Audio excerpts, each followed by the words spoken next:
what a space shuttle can move into space in Kerbal, and it is 100% reusable, meaning I can land it at the runway, I can land it on the runway, tow it back over to the pad, and launch it again. Demonstrating why a fully reusable program it would be better than an expendable program over time. So if you like that and you want to come along doing some engineering stuff with me, stick around. If not, I'll see you later. Hope you enjoyed Space News. We're on mission mode, part 184.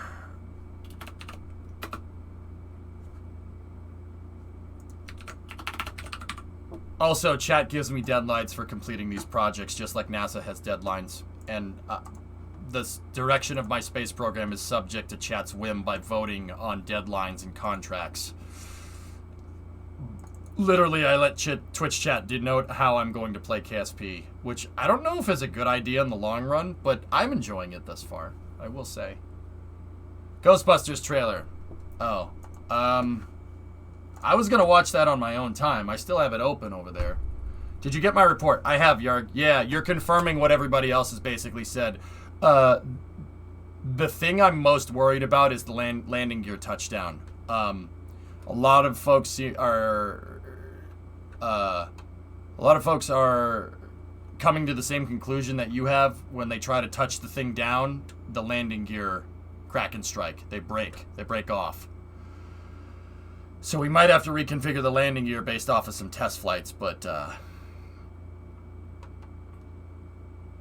cool, you build for us. That's right. I tried out Prototype 6 with the Mark 33 linear aerospikes. I saw it in Discord, dude. It's pretty awesome. It's really hard to judge descent rate due to simulation slowdown. Maybe you're just not a good enough pilot, fool. No, I got you. Yeah, no, you're not the only one to say that. Still say you need a front flap or a front or wing. Moving the center lift forward will make it less stable, not more. No, nobody's double checked the drains yet, Papa Bear.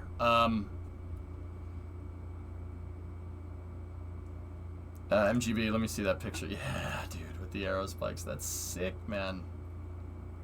It's so cool. I dig it. I love how you just pasted it over the engine plates that I have. It's pretty awesome. No, it's cool. It's cool to see it with how it would look if we had linear arrow spikes. Oh, that's sick, man. Did you ever get my double check? Did you ever double check on the drains? Okay, no, I already got that. Even with Vessel. Yeah, I'll check it out. Hey, Rocket Guy, what's going on? Rocket Guy, check this out. MGB modded in some arrow spikes that are appropriate for the launch, for the big launch SSTO, and then put them on it, dude. It looks so sick with the arrow spikes, man.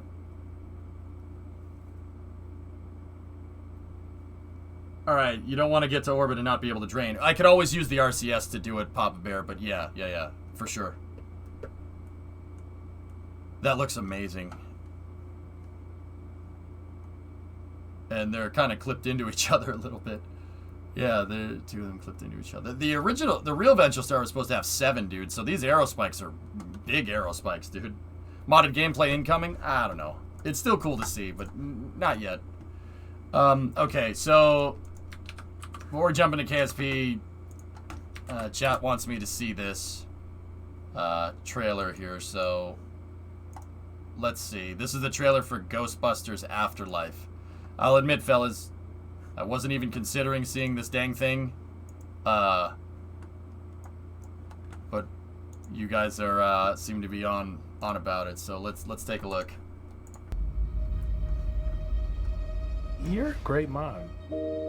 I don't know. I'm fine with Trevor, but with Phoebe, she really keeps me on the outside. That's normal. She's an awkward, nerdy kid. Maybe a new home could be an opportunity to start fresh. I just wish she'd get into some trouble. There's still time.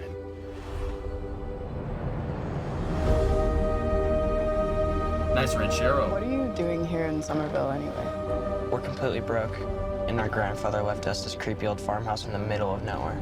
Nice cars. Father wasn't much of a homemaker. He could hardly keep the power on. You're saying he left us nothing? Well, I wouldn't say nothing.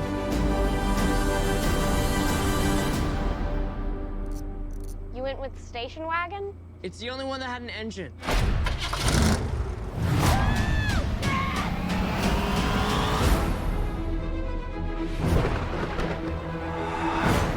What is happening here? Somehow, a town with no fault lines is shaking on a daily basis.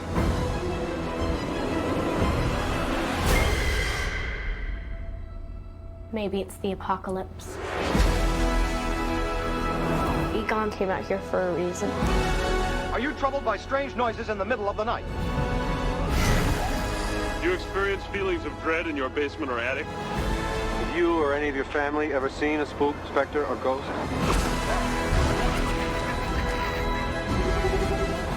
Oh my god.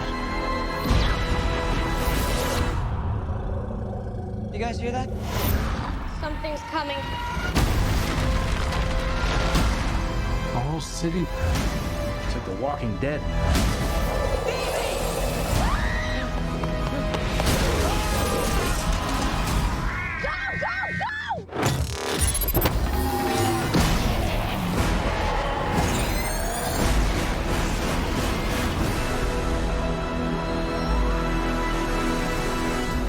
Ghostbusters. We're ready to believe you. We're closed.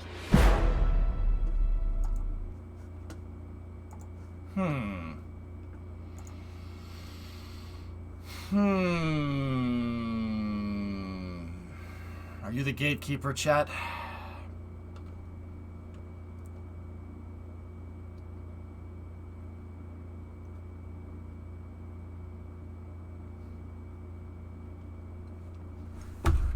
Dude, I've been, as a movie buff, I've been hurt in the past, so I'm not gonna go gung-ho on this, but, it looks pretty cool.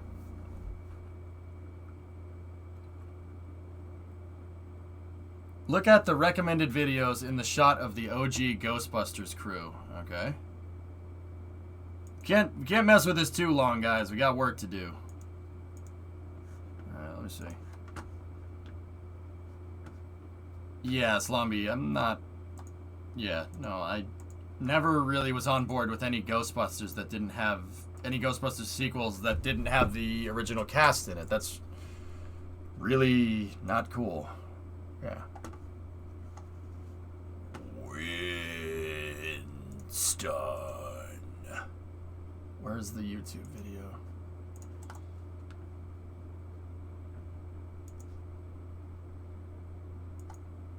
Chad, I'm looking for a book to get the attention of a certain girl to achieve her complete submission.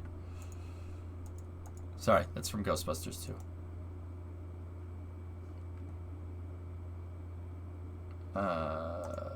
Hey. Trap. Light is green. Trap is clean. We need a good movie to come out about right now. What's the timestamp on that YouTube vid? Nice ranchero. It's nice. That's Ferd. It's a nice pickup truck.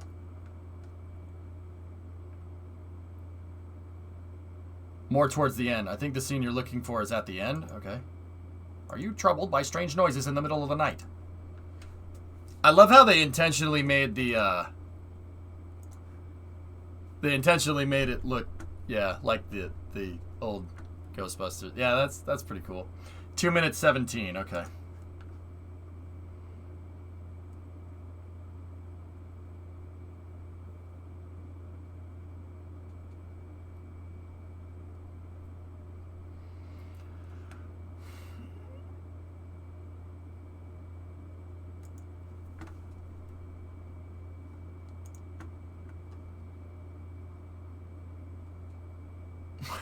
Ten signs that the government is run by the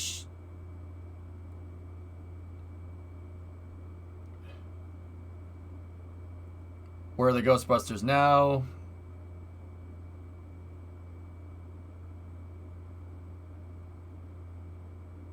Savage science of the proton pack.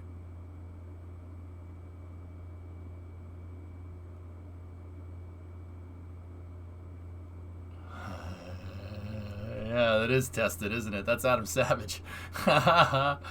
Proton acceleration with Megan. Yeah, I wonder if these are real videos. Yeah, that's Adam Savage. I see it. And they have a tax form in the back there. That's weird.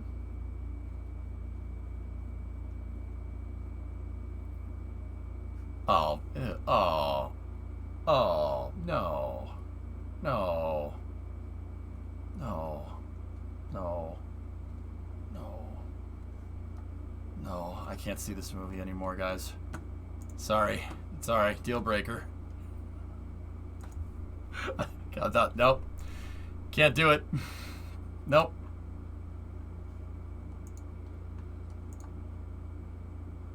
Can't do it.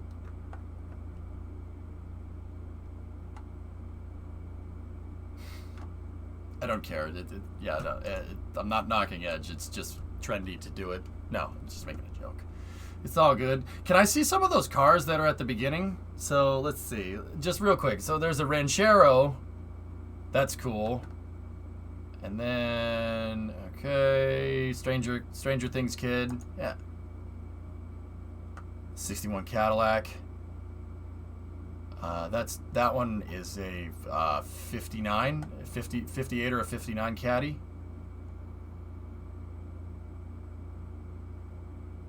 Another Caddy. I can't see which one that is. There's corn in the way.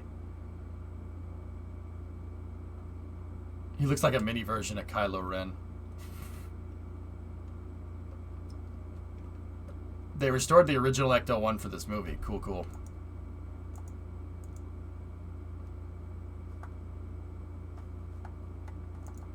Nice.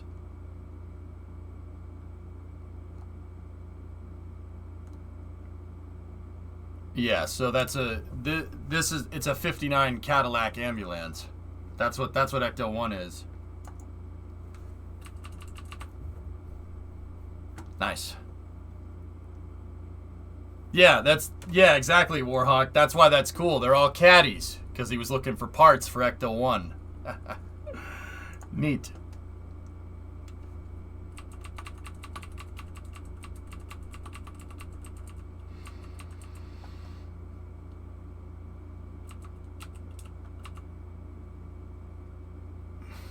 Pod filter.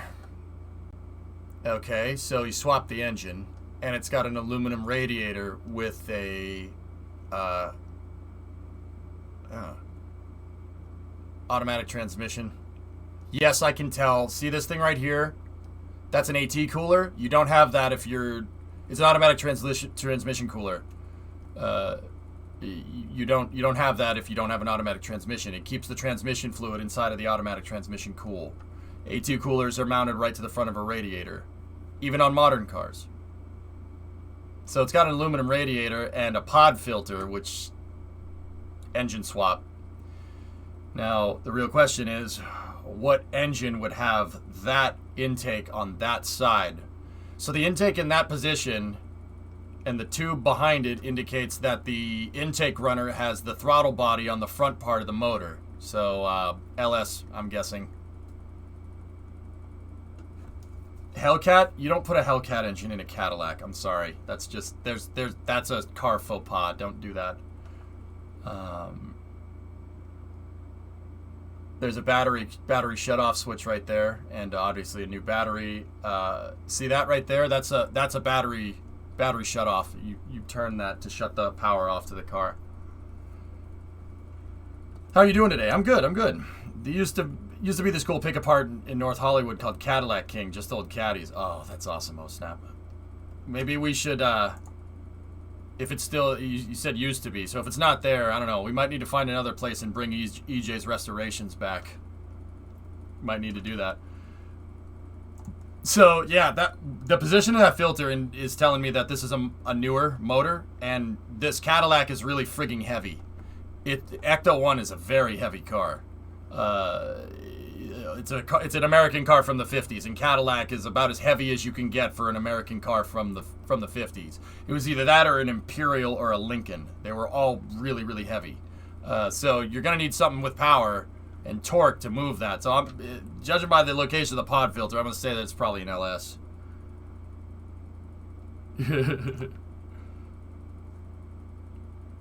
Also, to get the Is that 3? Yep. Oh. What? Yeah.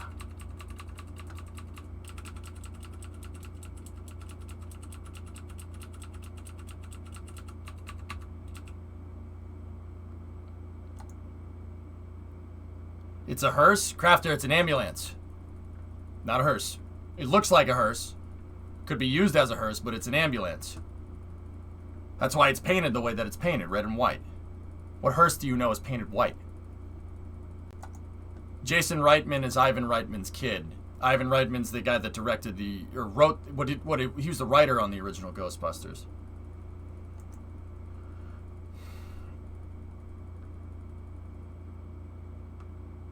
Ivan's like, wait, what?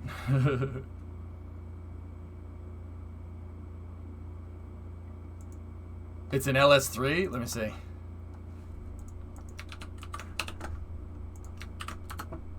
Ha! It is. Let's see. What do we got in there?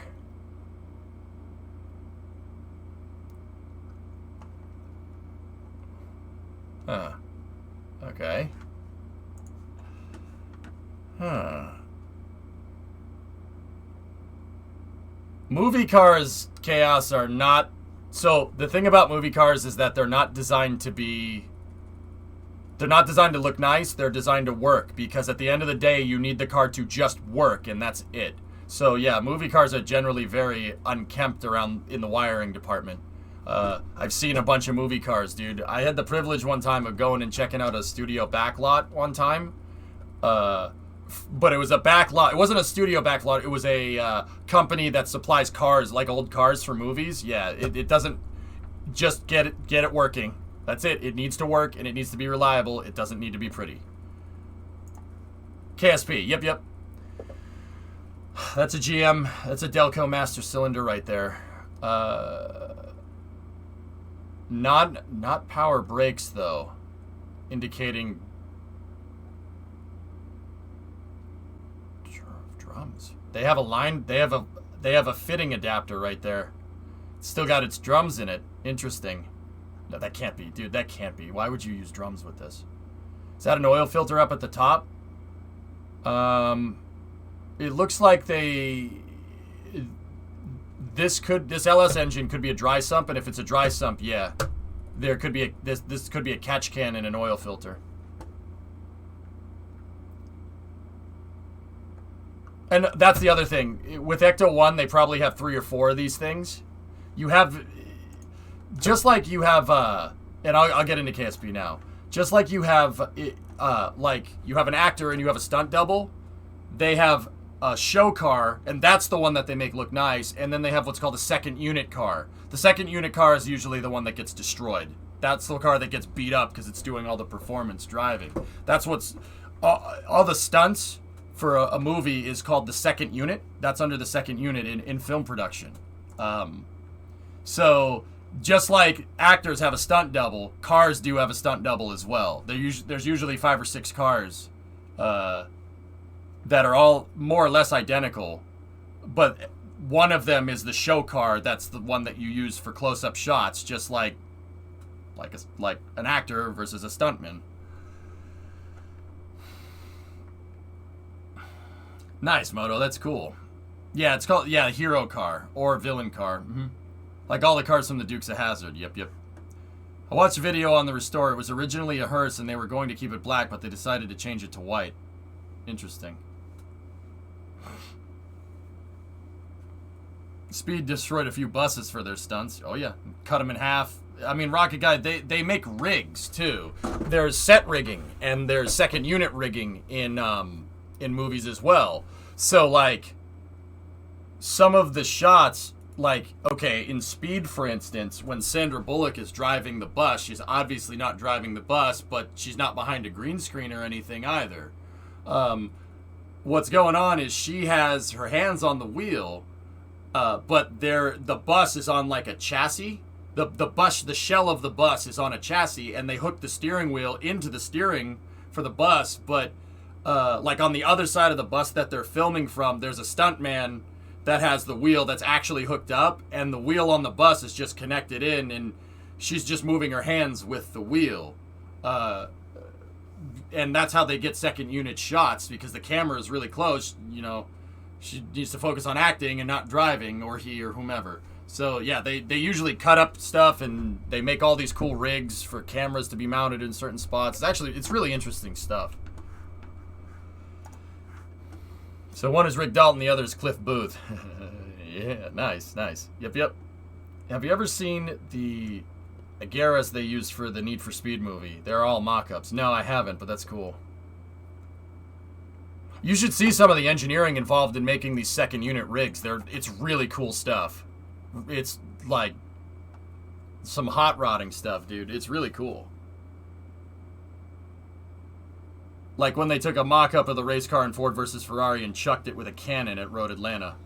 Yep. Yeah, that was just a fiberglass shell, obviously. Yeah. It's just that they just made a fiberglass copy of the Ferrari. They're not going to wreck a real one. It's too expensive.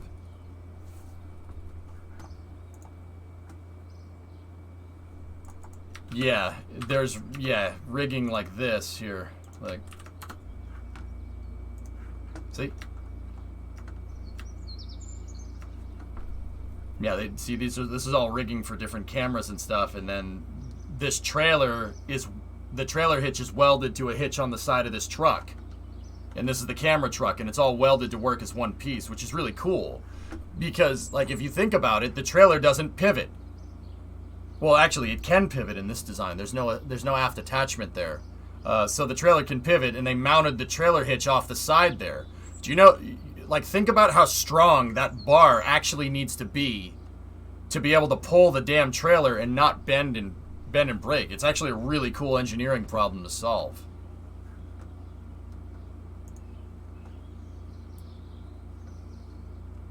Yeah.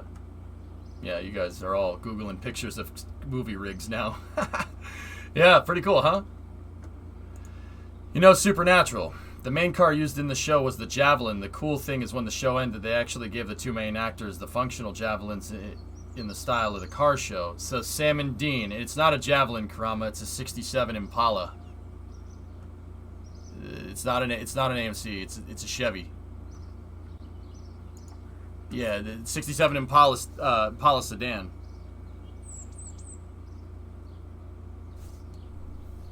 Yeah, if you guys wanted to go on a deep dive into like camera rigging and stuff, that's stuff that I went to school for, man. Part of the computer animation program at Full Sail had film classes where you had to take filming classes. You had to learn about how movies are shot. I know all about that.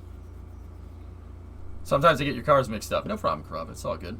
Yeah, those 67... Dude, because of Supernatural, prices of 67 Impala sedans actually went up because of Supernatural. Because people wanted them. Expensive cars in Need for Speed. Short video.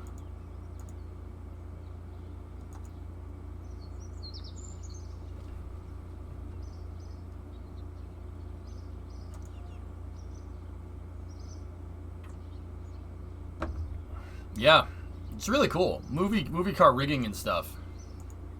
And people want second unit stuff too. They don't want CG. CG is annoying, and I'm saying that as a 3D artist. Like I don't want CG. I want the actual stunts done. It is more expensive that way, but yeah. Sometimes the second unit cars end up as training props for fire departments. Yep. Cool. I wonder how many 58 Plymouth Furies are still around. I'd like to get one and paint it red and call it Christine. Warhawk, they're around because of Christine, dude. Nobody would have given a crap about a Plymouth Fury if it wasn't for that. There are certain cars. Movies spike the prices of cars. Oh, all day. Some cars nobody would give a crap about anymore if it wasn't for certain movies. The DeLorean comes to mind. DeLorean comes to mind. What else? A 74 Dodge Monaco Police Interceptor comes to mind. How about a 1982 Pontiac Firebird? Dun-dun, dun-dun, dun-dun, dun-dun, Dun dun dun dun dun dun dun dun dun.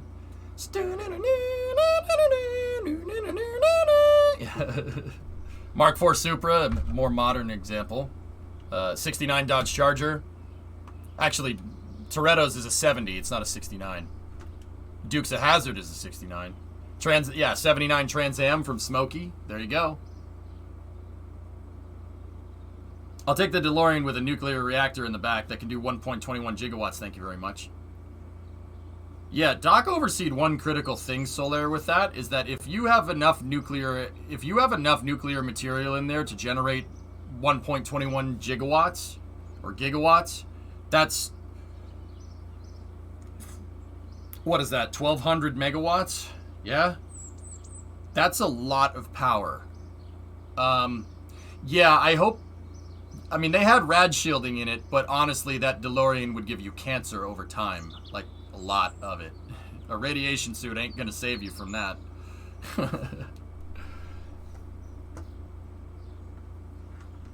Yeah, 1983 GMC van for the A-Team. Exactly. Movies and TV shows spike the prices of cars. I see it all the time. Heck, YouTubers do it nowadays, too.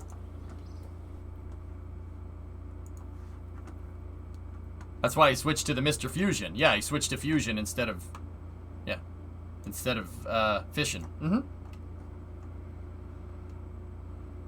Also, they never wear the radiation suit after the first scene with it. Yeah. Yeah, that's right, Harp. K5 Blazers and square body Chevy saw a price bump after Stranger Things. True story. And believe it or not, Pintos, too, to an extent, because, Winona Ryder drives a Pinto around in that show.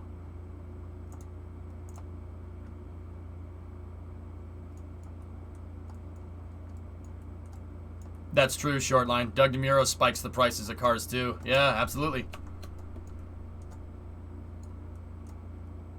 Tokyo Drift had a nice effect. On Silvias, on S13s, yeah. Not necessarily 67 Mustangs, but I will say this. I would drive a Mustang, a 67 Mustang fastback with an RB26 in it. Yeah, I would drive that. Or, well, it's an RB25, but still.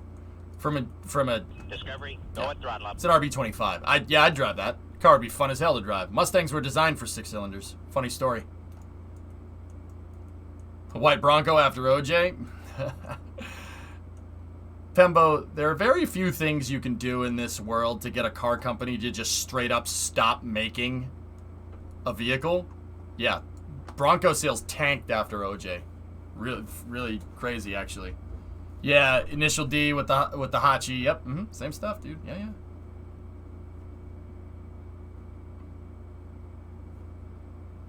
I would drive, dude. Yeah, straight up, I'd drive a Mustang around with that, with an RB25 in it. Sure, absolutely. All right, let's go.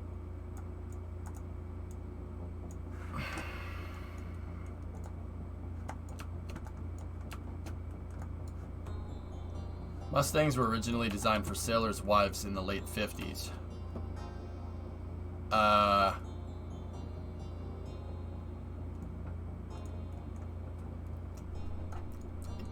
Didn't the Mustang come out in 1964? Yeah, Forlorn. The Aztec spiked after Breaking Bad. You're not wrong. It absolutely did. The prices for it went up. Don't get me wrong. It didn't go up very much. They were already low. And they've been low since GM released it. Any major space news today?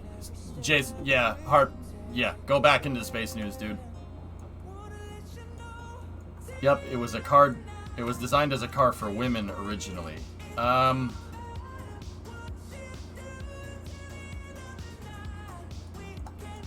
guess. Alright, guys. Turn the page. Space time. Let's do this. So, I'm trying to get prototype 3 up in the air, so to speak, and we've been working on the pad and we've been making some really good progress here.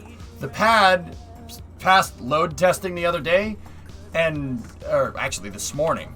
I put this on here. These 2 tanks full of fuel equate out roughly to the mass of the SSTO with no fuel in it. And while it's not the SSTO with the total amount of payload capacity that it could have, these hydraulics performed well enough to be able to get the job done. The hydraulics in this game are a lot stronger than you think, especially if you use them, like if you have leverage. Have we tried mass yet? Yeah, the reason that this mass simulator is here is to work on rotating back and forth. I haven't done a full load test of this, if that's what you're asking, of the full 1,300 tons of fuel. I have not done that yet. Yeah, I have to build out the rest of the pad. How's the drift? It's not bad. We got some drift from the strong back here, and the erector, but yeah, it's not the worst.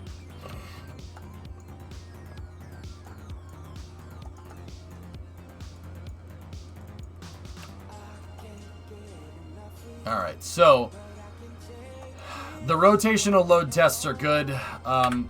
What we have to do with the rest of the pad here is build out the ramp. So I need a way to get the SSDO up here, and I could make like an elevator or something. We could make a bunch of different things. But honestly, the easiest way to do this is just build a frigging ramp. This is the ramp for the small SSDO. You can see that the small SSDO's pad is literally just a smaller version of the big one that I'm working on right now. In fact, it uses the same exact hierarchy, and I just scaled it up from the other design. The other pad is just a bigger version of this. Seriously, I got the smaller erector, but if you go down here and look, it's the same configuration. With the same exact holders, same exact pieces. Yeah, it's the same thing. Booster 4 to the launch site on Monday? Maybe. How's the rocket going to take off from this? Well, Taylor, what we do is I back the SSTO up here. We push it up the ramp with the rocket engines facing this way. So the front of the SSTO is facing that way. We dock to this, and then I use these pistons and the strong back here to push this into the vertical position. Once it's in the vertical position, we put the fuel in there, we feed it fuel the vehicle up, and then go. Once again, this feeds into kind of how I play KSP. I don't just build the rocket. I build out the rest of the pad, and I build out the full architecture of the vehicle. So any support vehicles that you need, fueling trucks, cranes to put payloads into the rocket, or cranes to assemble the rocket. Now with the SSDOs, you don't need to do that, but my system is actually based off of Lockheed's. Because our SSTO is based off of the Lockheed Martin program Venture Star from the mid-90s, I made a Kerbalized version of their pad because, I mean, I don't think anybody's going to give me crap for copying Lockheed Martin's engineering. Like, it's not like, when you think of bad engineering, you definitely don't think of Lockheed Martin, that's for sure. So, yeah, my pad is a version of this.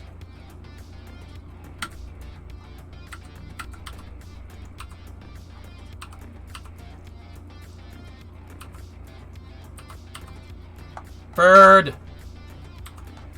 Now, see, in real life, they dug a nice big flame trench for it. I can't do that, so I have to raise my entire pad up off the ground. And that's what we're going to launch. The SSDOs are bigger versions of that. Anyway. So, the small one, I have the pad already operational. That thing works. We just got to make a bigger version of the dang thing, and that means building out this ramp right here. So I need to make a ramp that can support 270 tons of SSTO, and I need to be able to roll the vehicle up here, and then this thing rotates 90 degrees, and I can attach the back of the SSTO to the launcher plate, and then use the transporter, or not the transporter, use the erector to put it vertical, and then fuel it. All of these systems work.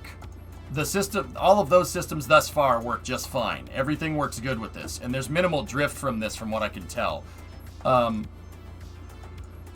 There are some challenges associated with this, though. Like, the girder segment. Why the ramp? Make an elevator. Because deadlines, and I really don't have enough. I really can't do that.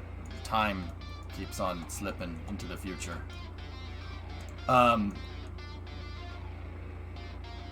So let's go and start building this out. I'm going to need the prototype in here. So I'm gonna make a new craft file here, and then set this to the 30th, right? Because just in case I do something that I don't like or I break something here. And then what I'm gonna do is enable the Cal controller rotational debug. This needs to be like that. And I can't keep it like that when we put it out because it'll bend the hydraulics. The hydraulics won't work correctly. So now I need to bring in my Pathfinder. The Pathfinder here is basically a mock-up of the SSTO that is a mass simulator of it. And I can use this for rolling this thing around.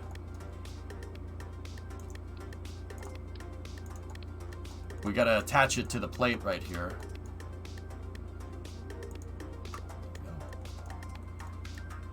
See, these pieces right here are showing where the engines are. Now, this is a career mode save, so I made the real prototype costs $500,000 in game. This one, this mass simulator, or this mock-up of the thing, is the exact dimensions of the real one. Of the real flight prototype, but it has all the expensive bits taken out of it. But it's the same size and shape. It's just missing some pieces that aren't critical it's missing some pieces that aren't critical to integration. So like this thing won't fly, but it can be integrated like a real one. It's called basically a structural testing article, or STA for short, in real life. So what I need to do here, excuse me, is figure out a way to make the ramp. Now on the other SSDO, I made a ramp out of panels that went down. That's probably how I'm going to do it here, to be honest with you. We just got to be cognizant of part count here. You don't get to building heavy SSDOs and not have your part count get up high, but part of the reason why the part count is high is because I have the prototype on here.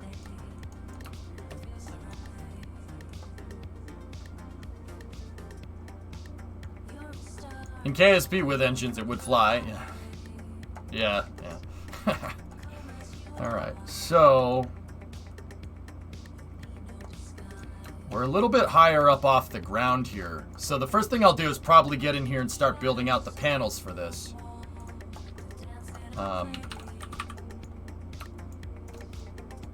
You know what? I'll probably end up node attaching the ramp here. Actually, hold on. I need to get the center node on that panel attached, right?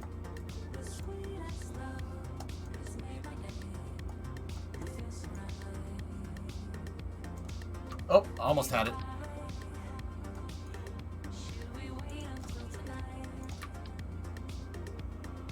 All right. Here's what we do. It keeps wanting to snap to some of these outer nodes. There's a trick. I like attaching the panels on the center node just because that's the strong point. You don't want to attach it on the edge because then the panel can bend. So let's go in here like this.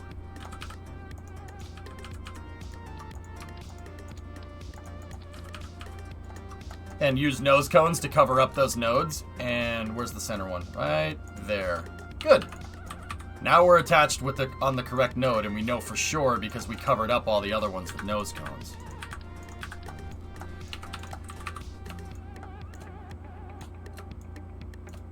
It's important to have some overlap here, especially with the landing gear, because the landing gear, if I had the panel like this, Kerbal doesn't understand that the landing gear won't fit down there, and the landing gear can get caught. So we don't want to do that. Yeah, the thing can take off the runway fully fueled. I know. I saw people messing with that. You guys have been doing the flight testing for me. I think that's going to be kind of an inadvertent rule for mission mode. I can't use engineering mode, so I can't reload. So whatever I do, whatever happens, happens. And that basically affords me no flight testing unless I build a full prototype. But I think a cool way to get around that is to have chat do the testing for me. You guys do the flight testing. And then show me videos and evaluate how the thing flies and tell me if it flies like a piece of junk. I mean, I'll be honest, that's what people have been saying with this. The people that have downloaded the prototype on Kerbal X, that's what they were saying. But I usually would be like, no, it doesn't. But then again, I remembered that I intended this thing to fly like trash from the start. It's not supposed to fly good in Kerbal. It's supposed to fly realistically, like how its real-life counterpart would. So it's supposed to fly like trash, I swear. I can engineer a good airplane in KSP and make a good re-entry vehicle that's designed to fly well in KSP. But this one I wanted to make it realistic.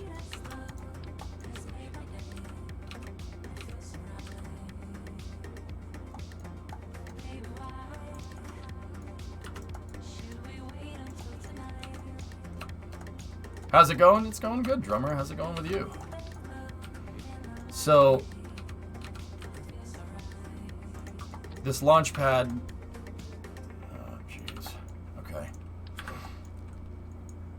We need to go for 7 panels wide because of the outer landing gear. And then the width of the thing. Oh, man. Okay. This might need to be 9 wide. Oh, balls. Okay. Because if I make it this wide and then I put like that right there, the side hull of the fuselage, when it's going down, will hit it. So that's good. Frick. Okay. Did you say bend? Nice. Yeah, lol dog, if you really wanted this to fly well in Kerbal, you just take the arrow shell off. Fly it without the arrow shell. It'll fly just fine. Even the big one, I'm pretty sure. But you're still going to need the wings on the bottom. Really important. Futurama's great, drummer. Alright, so we got to go 9 wide. And now we got to... I'm going to make sure this is grandparent strutted so we get a nice strong hierarchy here.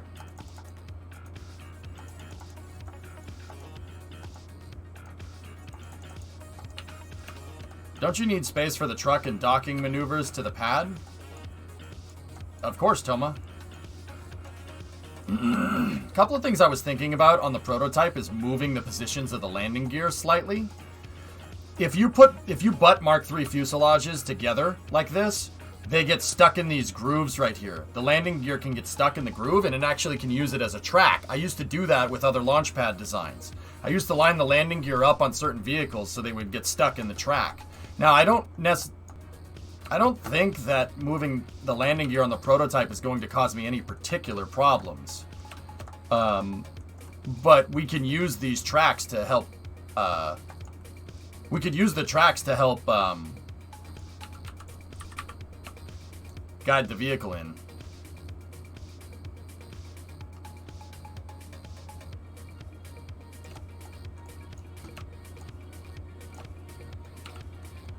Hey, Bacon Warrior, what's going on?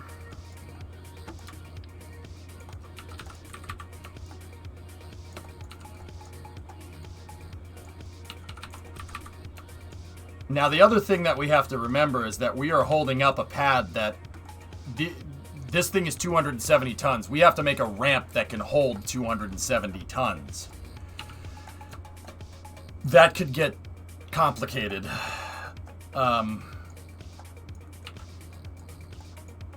So what I have to do here is measure how long this thing really needs to be.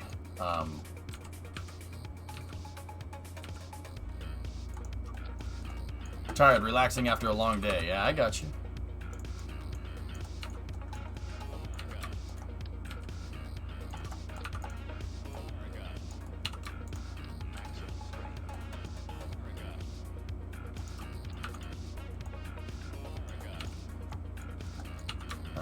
So that's 5 panels long.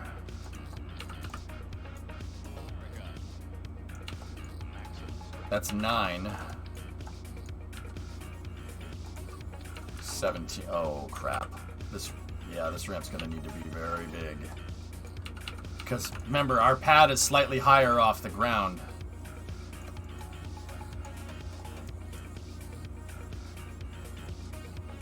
That's 5 degrees tilt, and we're not touching the ground yet. Uh-oh.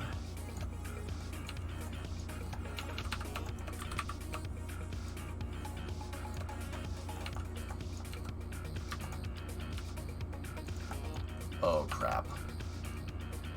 Yeah, we could have a problem. we could have an issue here. Don't worry about that. That's a weird glitch with importing the subassembly. Okay, we have touched the ground.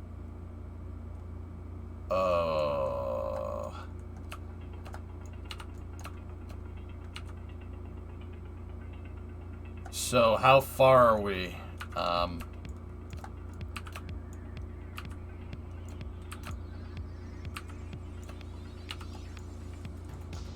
So we are 1, 2, 3, 4, 5, 6, 7, 8, 9 panels wide, and 1, 2, 3, 4, 5, 6, 7, 8, 9, 10, 11, 12, 13, 14, 15, 16, 17, 18, 19, 20, 21, 22, 23 panels long.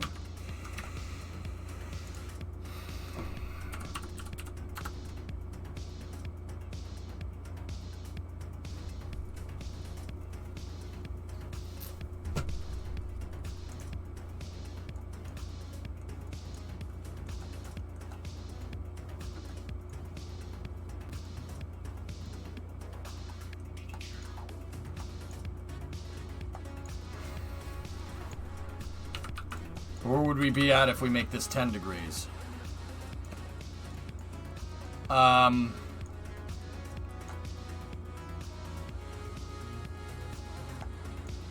Just rethinking that elevator comment.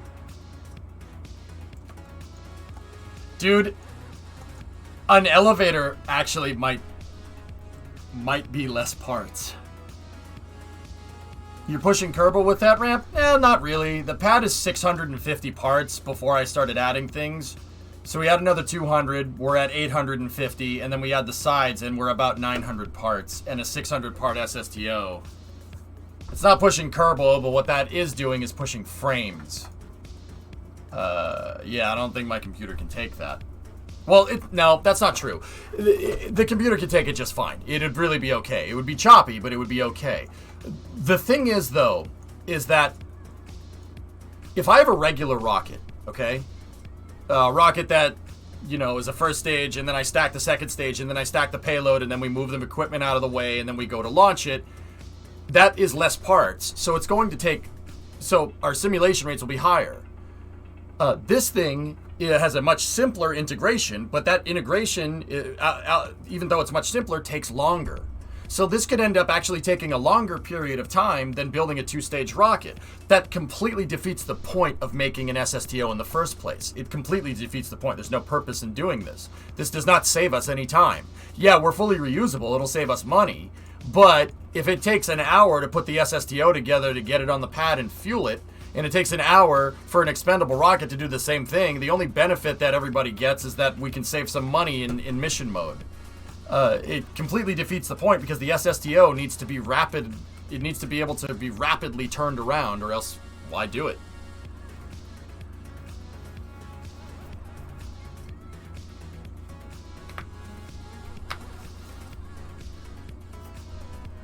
See last. Okay. Didn't Strat and Blitz make a stupid durable ramp with some tanks that you used for the floor of your pad using bendy joints? Maybe. How will you integrate the payload?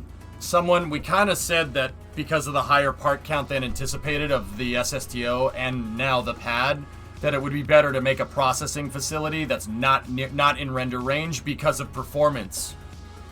So basically, I'm going to have an OPF that's out of render range, and then I have to tow the SSTO with a full payload to the pad, adding integration time. So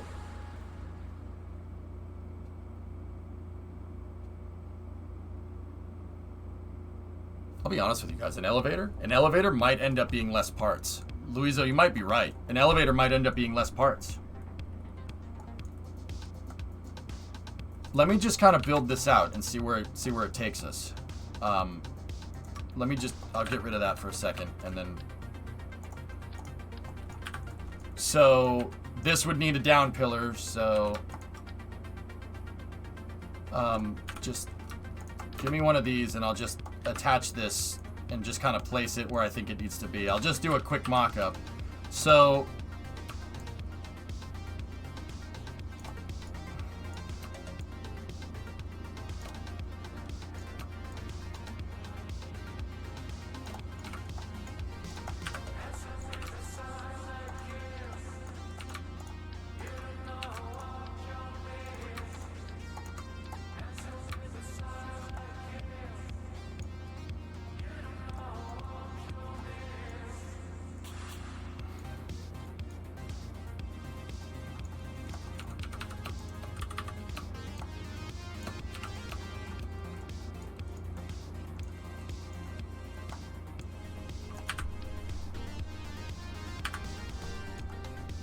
Oh look, it did that thing again.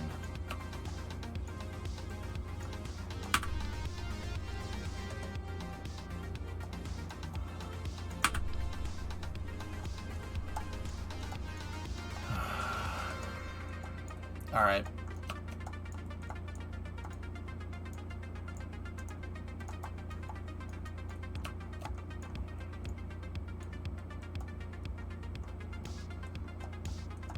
So the pad is... That's a weird glitch. Alright.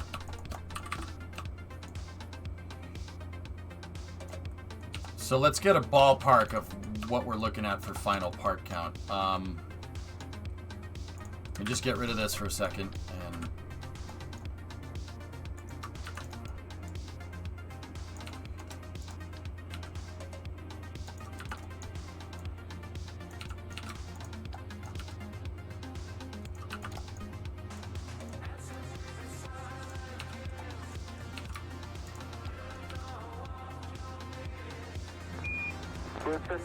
And hey, JYT, what's up, man? Thanks, dude. Appreciate that. Any message? No?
Neat, Sevy.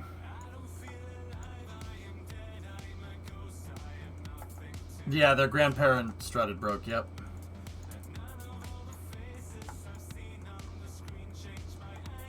What if you trailered it onto a pad and then the pad swung up and back into place? Doom, we need this real estate down low so I can get the hydraulics in there and so the vehicle can pivot correctly, because the launch box needs to be very, very strong, and it needs to be able to carry that load.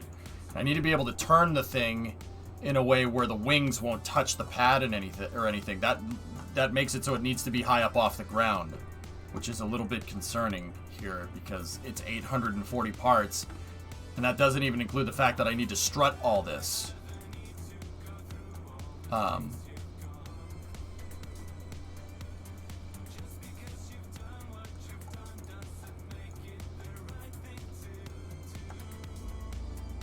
Is 840 a lot of parts?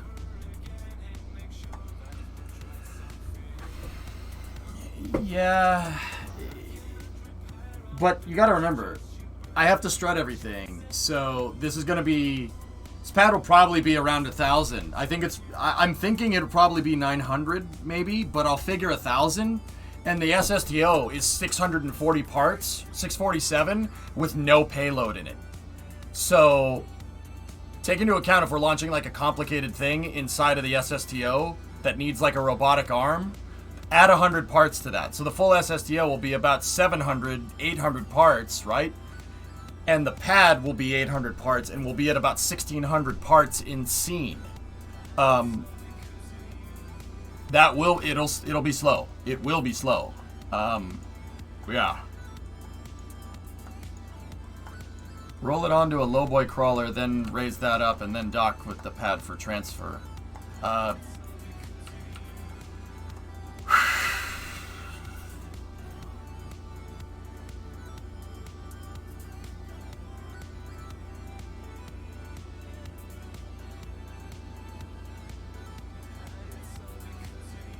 Guys, I might build an elevator. I'm serious. I might build an elevator for it. It might actually end up being less parts.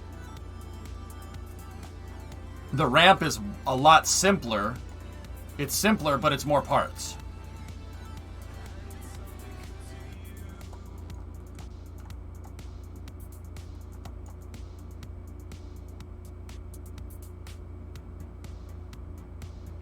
If the elevator is a crawler, you can detach it and move it away after launch.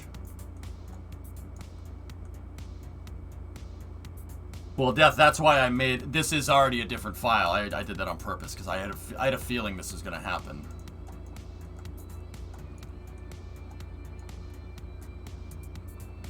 Yeah, Rasega, that's true. Maybe you can have an empty space in the ramp.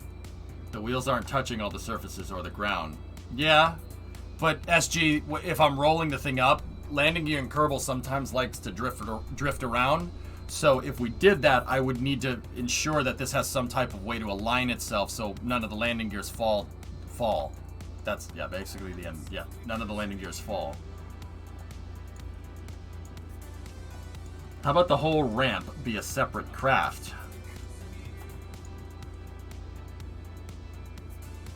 You just have to wait for... Yeah, no problem, Death. No problem.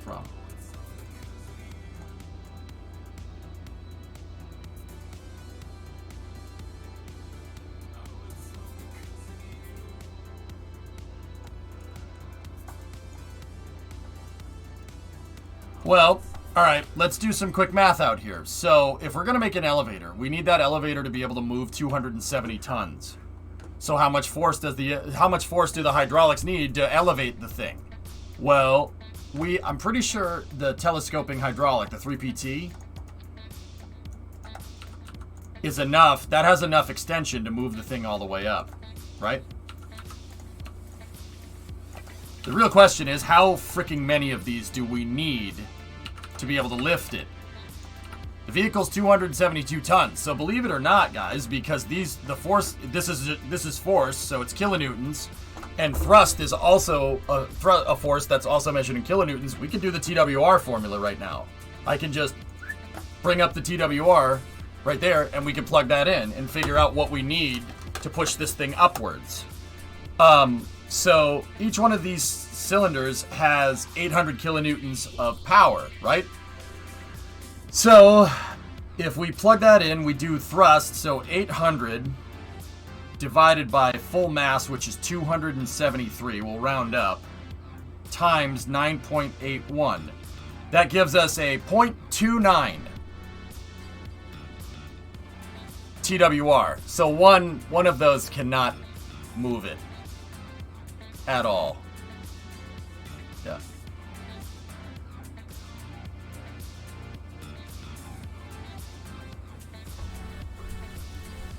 So 0.29.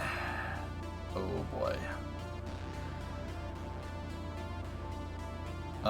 So if we do 4 of these, 8 times 4 is 32, so that's 3,200 kilonewtons divided by 273 times 9.81. So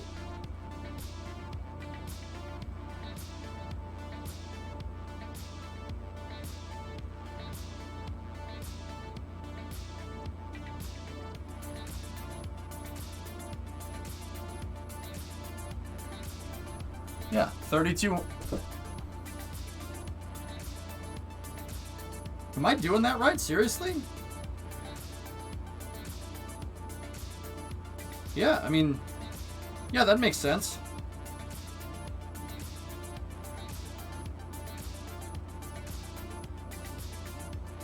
Well, it's not just going to be 6 hydraulics, Eileen. But I still don't think it's going to be.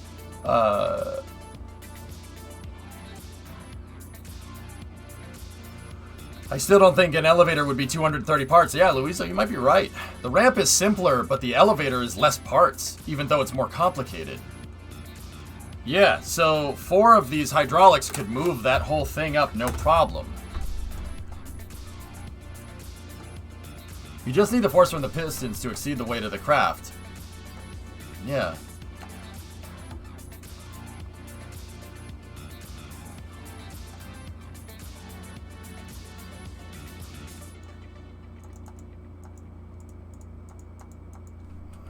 Pad ramp concept.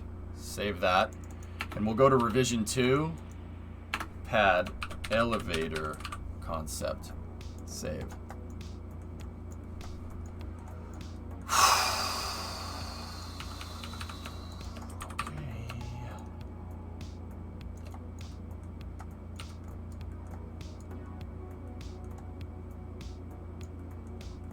Alright, so I'm going to take the ramp, right, and then I'm going to move this here.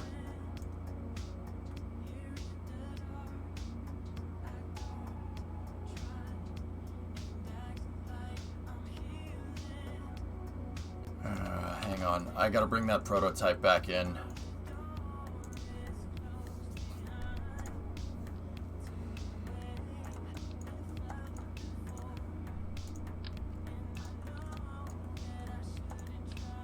How big of a surface area are we talking here?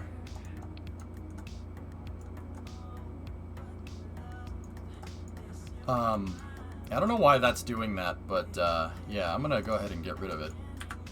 Also, the design with less moving parts is usually the most reliable, i.e. the valve to burst disc design change on Dragon. Yeah, so Novus, I'm in a little bit of a quandary here. The ramp is way simpler and requires no maintenance at all, but it is more parts. The elevator is less parts, but it's more complicated. But even if I have to do maintenance on the elevator and like take it apart, or I need to replace the pad, right? That's pad downtime, right? But the real question is, does the elevator downtime offset the performance penalties of the part count of the ramp? I don't know. I mean, I seriously don't. We'd have to figure that one out.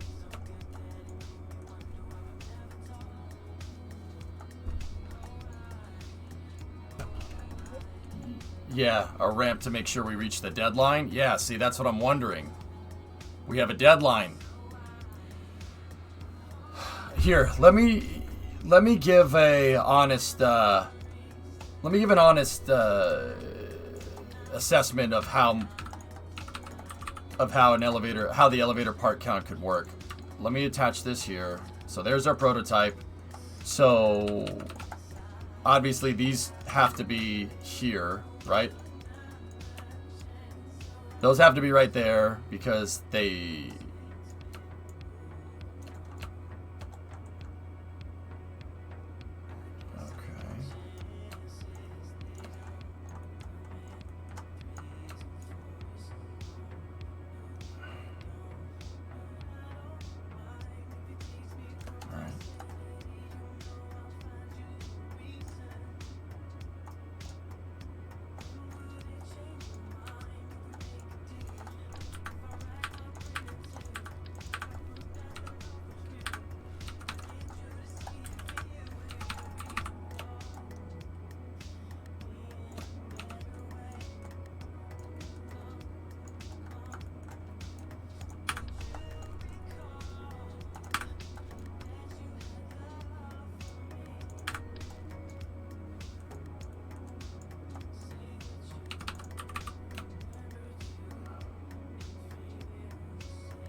we should try to make different crafts so that it can move it.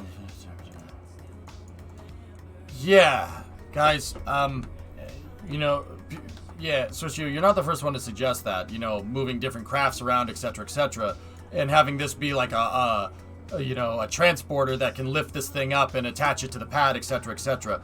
Or just get near the pad so we can lift it up and just roll it on and have just basically make a trailer hitch or something that we could attach this to, even though it's a separate vehicle, and then move this over there. That's, you guys understand that that is more complicated and that is going to take more time, which is not necessarily a bad idea, but we do have that deadline approaching here. I really need to make a decision on this today. The elevator might be the simplest way to get this thing working. Actually, well, the ramp is tried and tested, but it is a penalty hit. What about connecting the ramp via docking port? I don't think a docking port someone is a good idea. Docking pad component to pad component can cause Kraken strikes. So if I did, I would just have some kind of alignment mechanism, and it would work like the crane. So we would need rails, and this thing would find its way onto the rails, and the rails would keep it aligned, and then we'd have some kind of stopper mechanism to make sure that it stays butted up against the pad, like an air brake in the back to close it and lock it in place. The elevator would have to dock at the top too. If it's all one vehicle, I don't think so.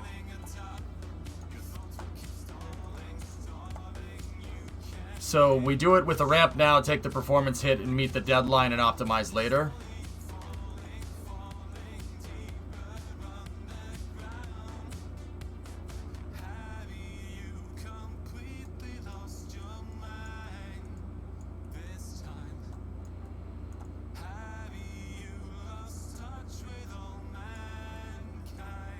I want to, Miller, I want to finish this, though.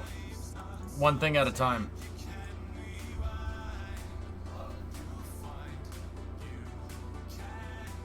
Keep the pad design the same, RJ? Yeah.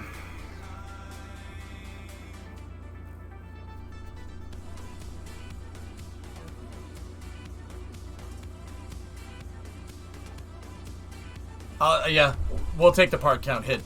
I think that's a better idea.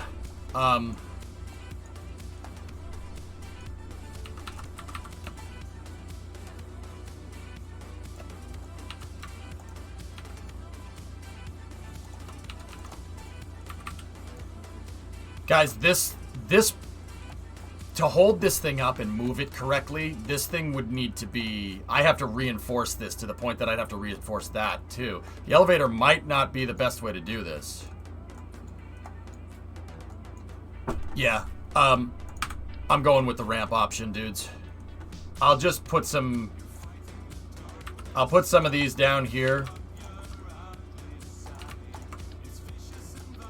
See, there's nothing pushing directly underneath it, but it's I can't do that. So we'd have to, this would end up having to be like a big box or something. Or this thing would need to be reinforced like a trestle, in which case we'd still have a ramp going up to it. Because I'd have to either build the structure on top of it or underneath it. It can't just be this. This will bend. I can't have that. Yeah, the ramp's the better way to do it for now, guys. It's just, yeah, we're gonna take a hit on part count, but given our time circumstances, we have to do the ramp.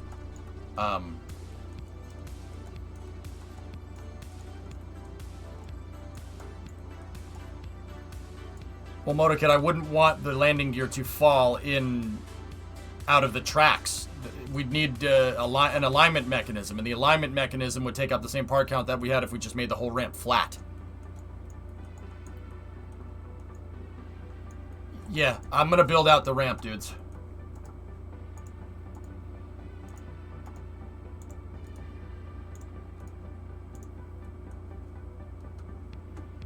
You know what?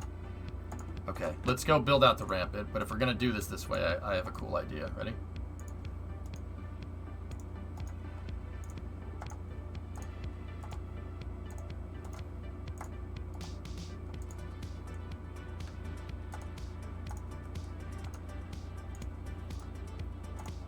Hell yeah, I'm doing this way.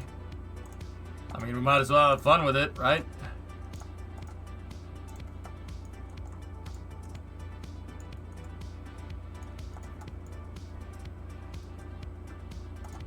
Maybe spacing 2 is good.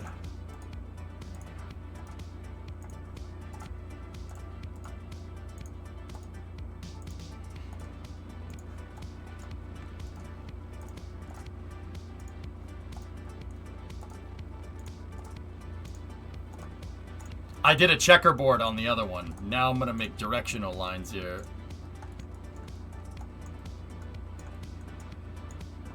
Yeah. We're gonna get a speed boost this way. That's right.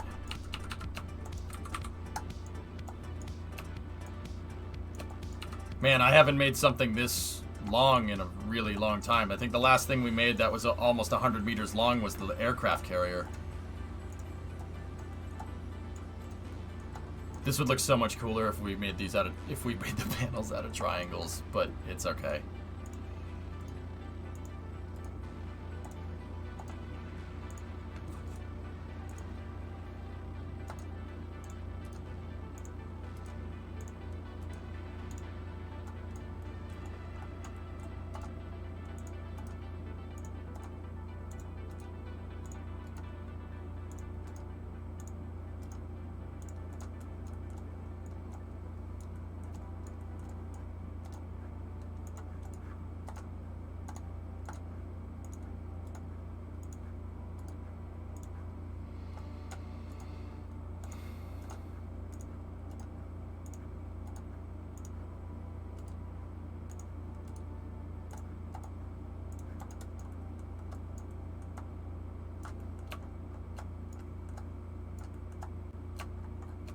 That looks a little strange. Yeah. It's fine.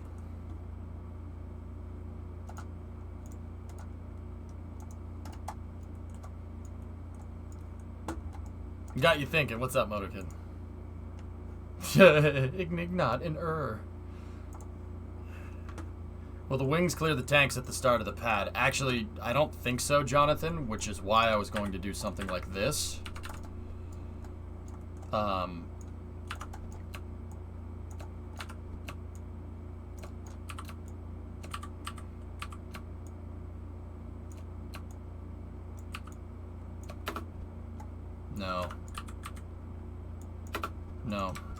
No. I got another idea. Get rid of that.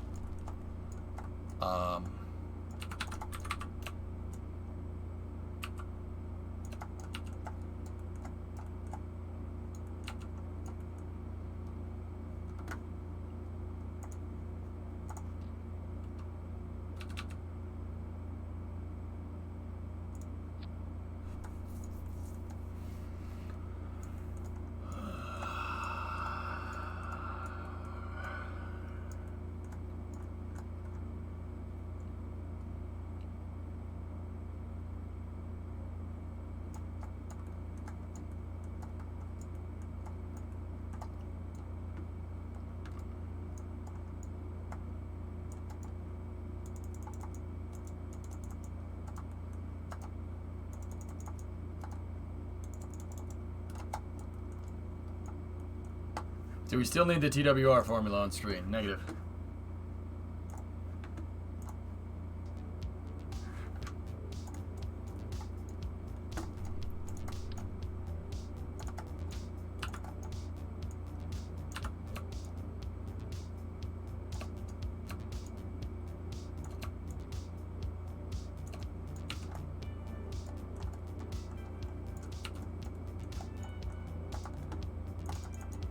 Parameter jam, dude.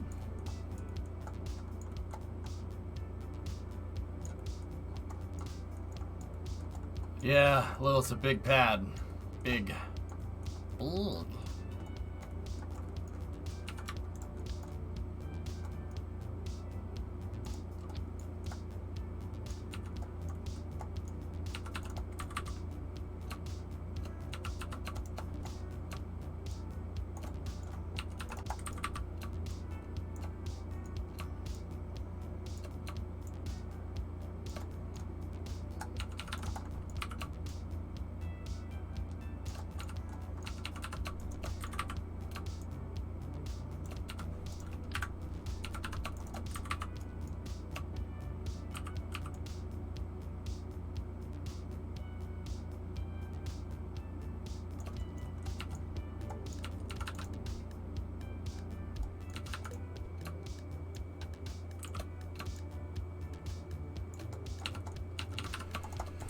I need to make sure that these are the same height off the ground that those are. So let me just go ahead and move this here and make sure that these are coplanar. They're not. See that? Little stuff like that can cause your pad to dance around. Don't want that. So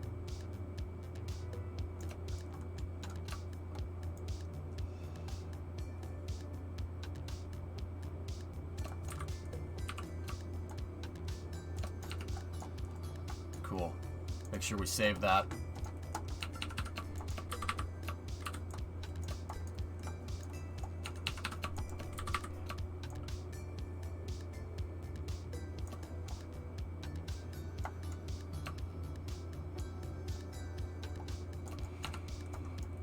Okay.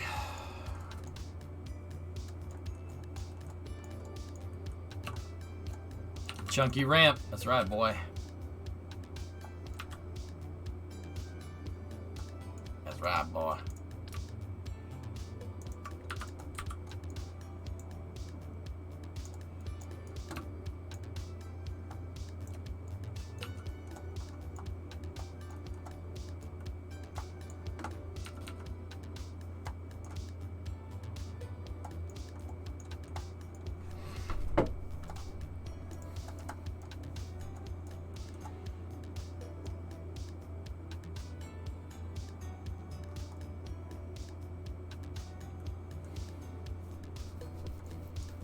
Yeah, Euler.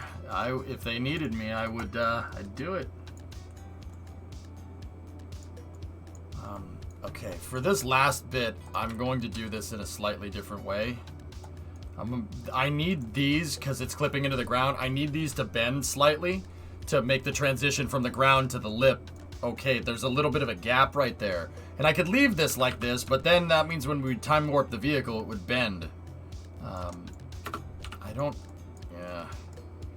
See, but then again, that might be good enough. What are we looking at up here with this? Do we have any leeway up here? Yeah, we do. We have a little bit.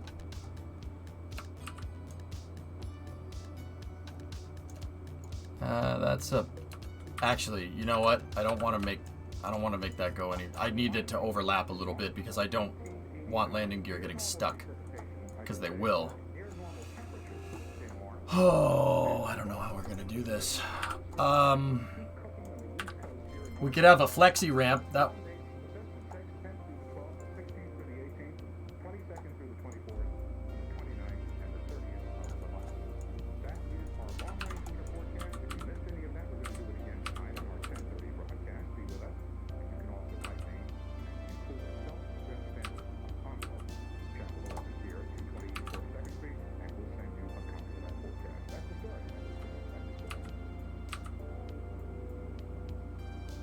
It's not much. All right, I'll just leave that angled. We'll leave it angled. The grade will be slightly higher here. Or what we could do is I could just angle the entire ramp a little bit past 5 degrees. It wouldn't take much, and the ramp would be like a 5.2 degree slope instead of just 5 degrees downward.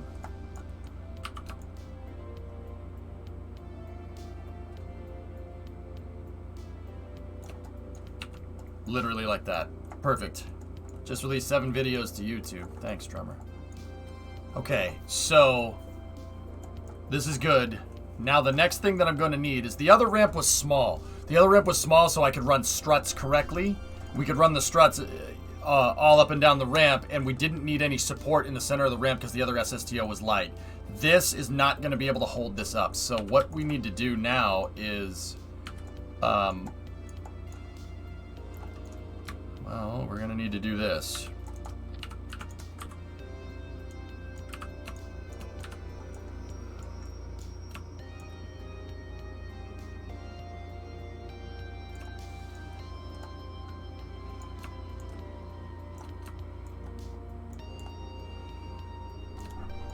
Ah, frick.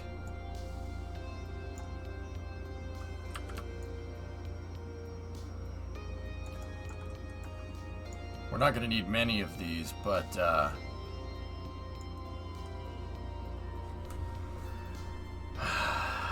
crap.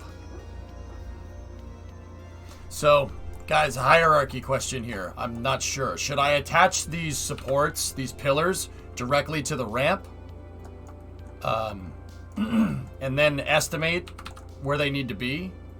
Or should I attach them to the outside here and then strut them to the ramp and have the strut act as a shock absorber just in case the ramp deforms? Actually, I like that idea better. But then again, this way is node attached, and the other way would be a radial attached. Aspect, what do you think? Option 2? So option 2 would be something like this. That would also make it so our side bits of the pad right here are actually part of the hierarchy that holds the structure. And since they're touching the ground, these are the parts that are touching the ground, that's probably a good idea.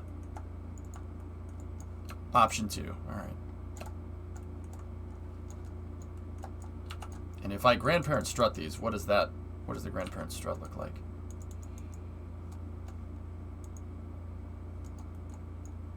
Okay. And see, now because they're absolute and I snap them, they'll snap to the same height as the other ones. So, okay, let's put a set of those there. And then I'm going to put another set.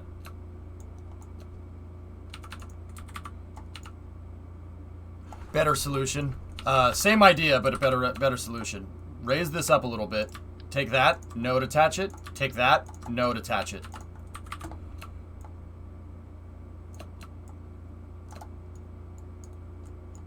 And then I want these kind of right where the outer landing gear. Actually, halfway between the inner and outer landing gear, because the outer landing gear will be on this track right here. It'll be lined up with that. The inner landing gear will be on that one, so halfway in between would be right there. And because these are node snap, these things will get insanely strong, and they'll be auto-strutted out to the sides. Yeah, okay, cool. Take this, and I also got to make sure that I shut these out here. I don't need false fuel readings when we go to fill this thing up.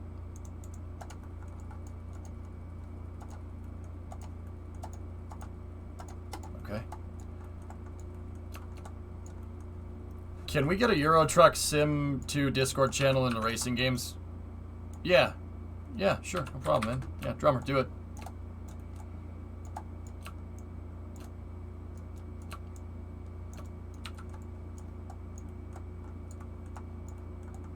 Yeah, yeah, drummer, he could do that. Yeah.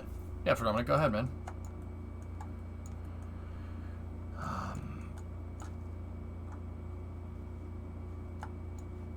So, I don't think these will fit right here underneath.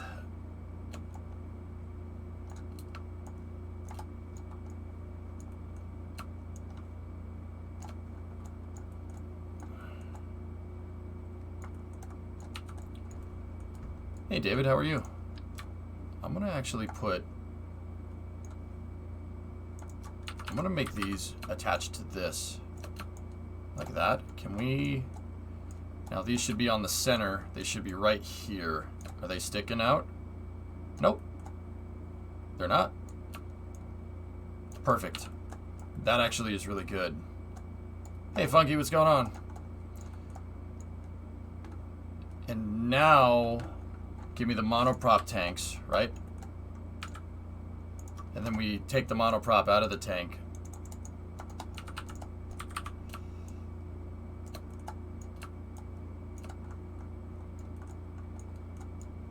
Center of that tank is right there. And then I think we're good. I think that'll do it.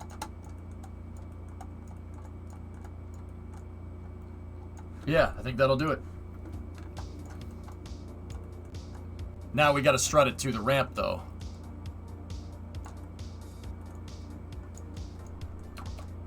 And then we gotta strut ramp.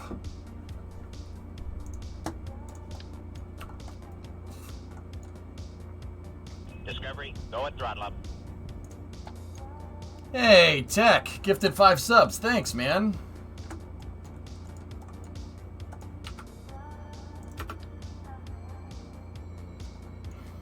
Welcome. appreciate that. Thank you.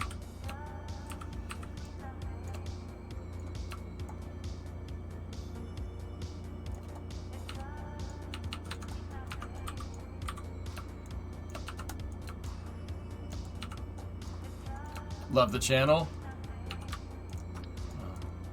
Happy you're here, man. Seriously.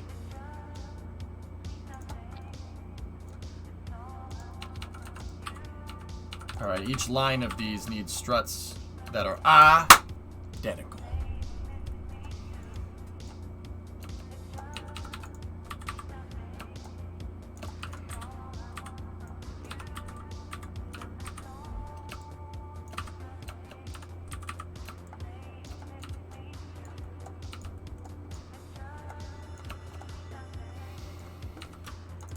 Always learn. The older I get, turns out that that's important. If you ain't learning, you're getting dumber, dude. There's no third direction.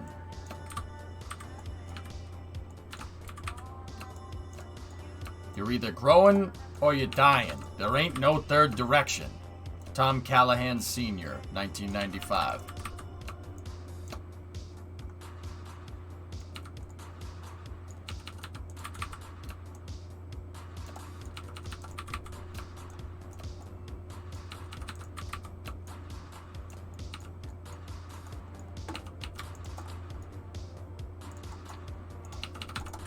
So, I'm gonna kind of bust this out quick, guys. At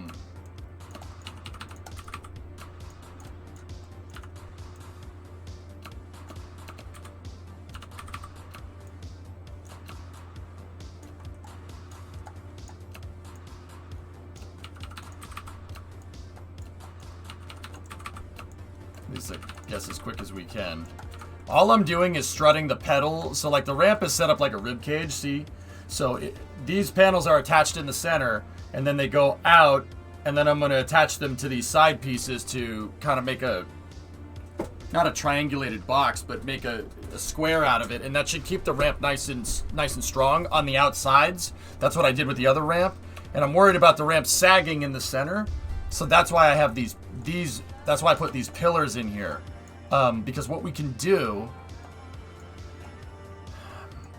is something like this. So one up to that ramp piece, I guess.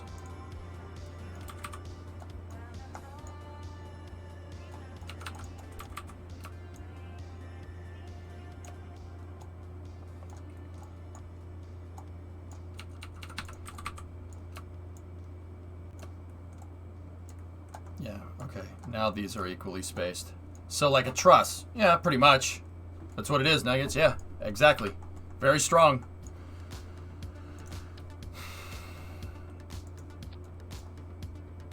Put one up to that ramp, or that piece, and then go over here. Place that, and put one up to there.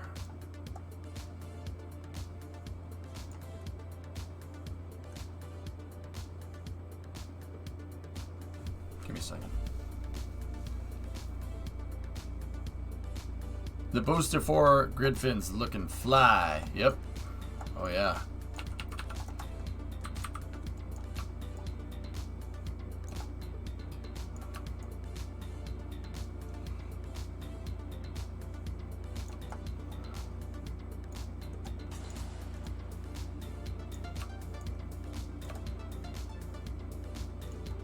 Okay, I found a better way to do this.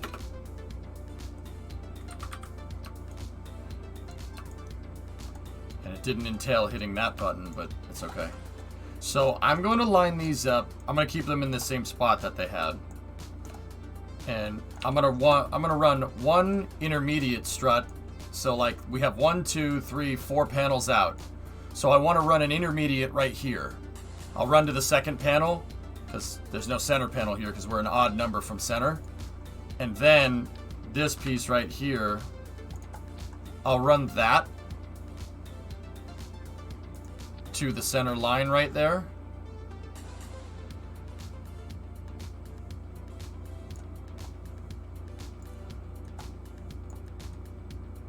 That should leave 2 panels of sag right there. Are they at Starbase? Yeah, they are. I'm just trying to figure out the best way to hold this thing up. I don't want more than a 2-panel bridge anywhere, so that's a 2-panel bridge out there. So yeah, this piece needs to be right. That strut needs to be right there. And then I can move the strut to look like it's on this line right there. And then this one needs to be attached to center and move to that line. Now, that solves that for this stripe right here. But I could afford to run other struts over here. So the real question is, do I run another set of struts back here to this that look like that? Because that means we have 2 supported rows, and then 2 unsupported rows, and then 2 supported rows, unsupported, supported, unsupported. I don't know if that's enough.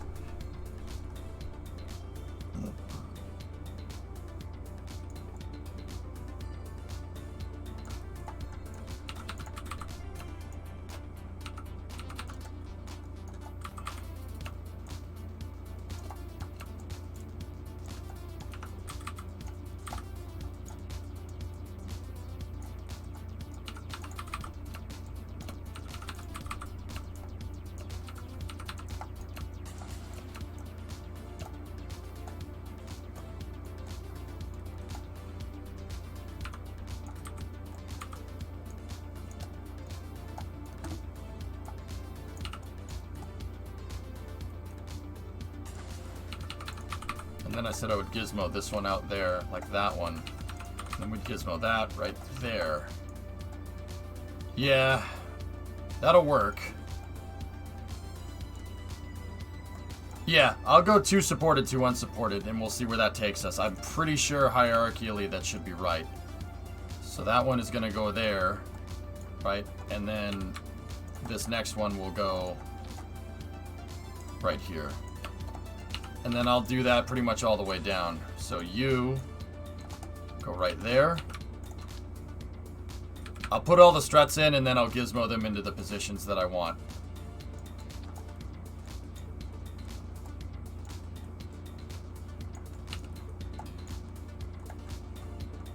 Yeah, 2.3. Mm-hmm.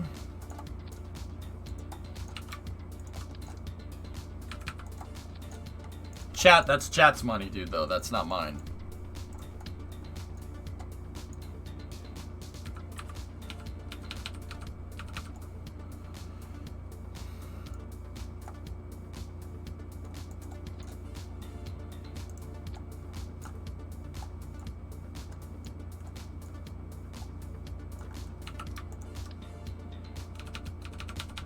These ones, I don't have the room to put them up top, so I'll put them on the sides.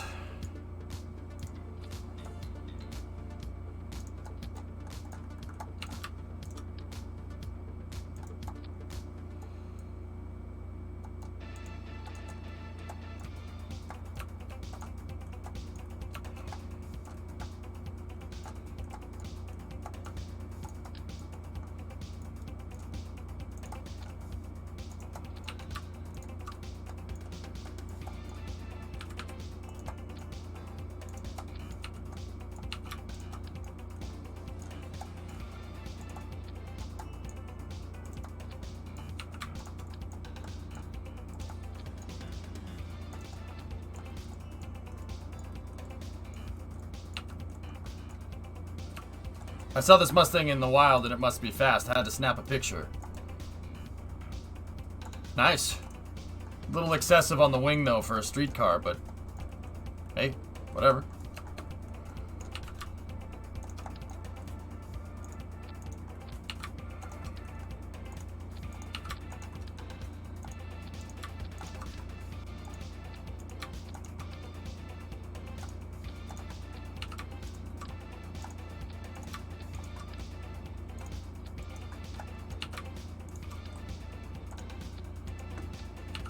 It looks like that looks like a hill climbing wing, believe it or not. That looks like that guy didn't put that just on there for the heck of it.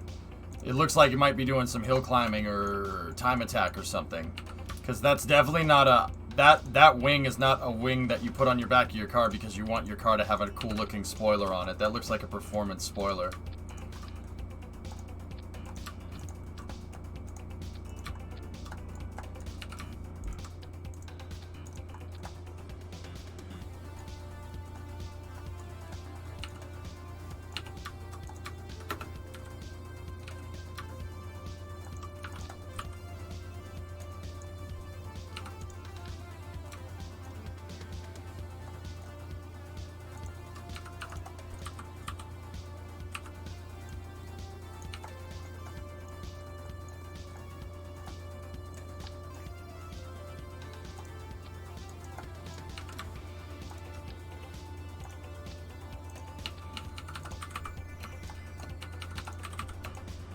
So once again, guys, I'm in kind of build mode right now. I'm just trying to bust this out. If you have questions or something, just give me a moment, okay?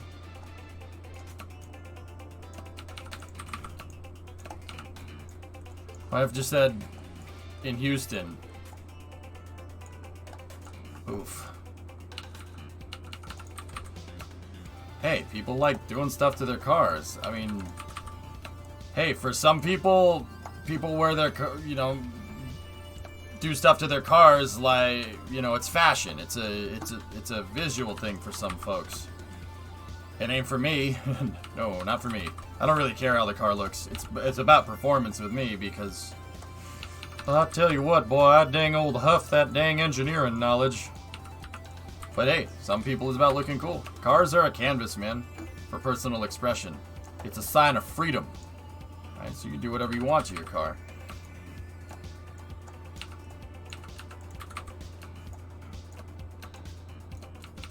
I'll tell you what, boy, I've been huffing too much of that dang old engineering. Those engineering ideas, I'll tell you what. And it's in Texas, so I tell you, you should convert that thing to run off of propane.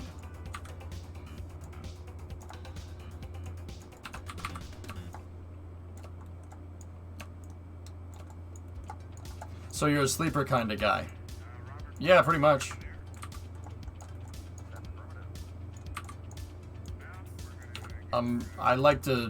I subscribe to letting your actions do the talking. So I don't really like my cars to be over the top. Like the truck, the Coronet, and the Mustang don't really look like anything. They look like just regular old cars. How cool would it be if we, you know, in the future, I budgeted out a project with the Coronet to give it like suspension from a Grand Touring car or something? How cool would that be? It would be a Coronet that looks like a piece of junk on the outside that can autocross and carve up the track or drag race or whatever. I think that would be cool.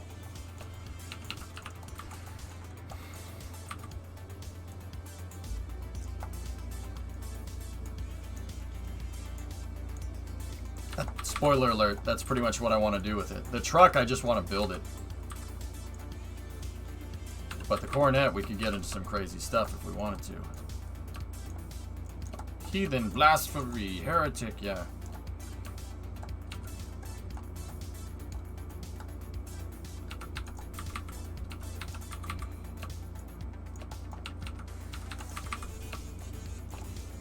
So once again, I'm just doing some fine tuning on these struts. In case anybody has a question, no, this does not matter. It really doesn't make a difference how you place the ends of the struts. What I like to do, the aesthetic is one thing. That's why I started doing it in the first place, but the reason why I do this nowadays, guys, is to it's a visual indicator that I have messed and placed that strut and it's there for a reason. If there was a strut and I saw the strut had something like this, that would mean you put it there temporarily or it's not supposed to be there at all.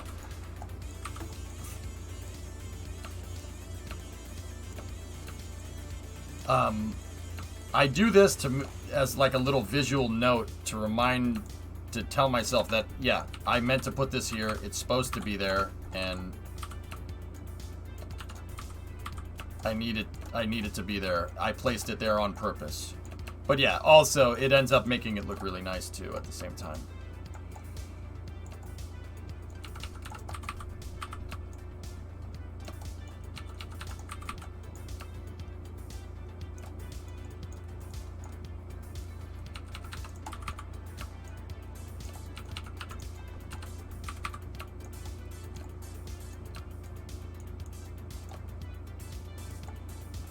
Do struts count as parts? Yes.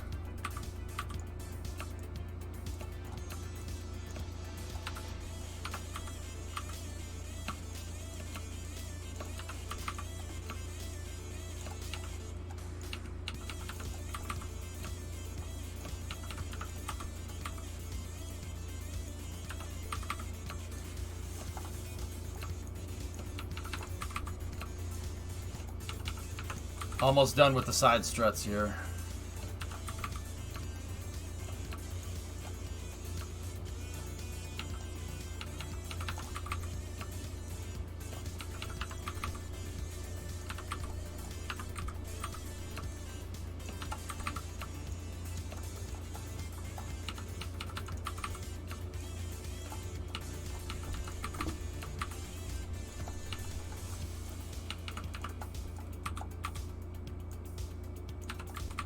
Yeah, this is just a way for me to just stay organized in my head with this. And it does take a second, I know.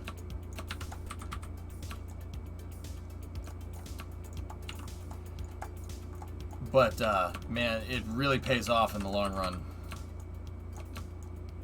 It's a really good way for me to help keep track of things.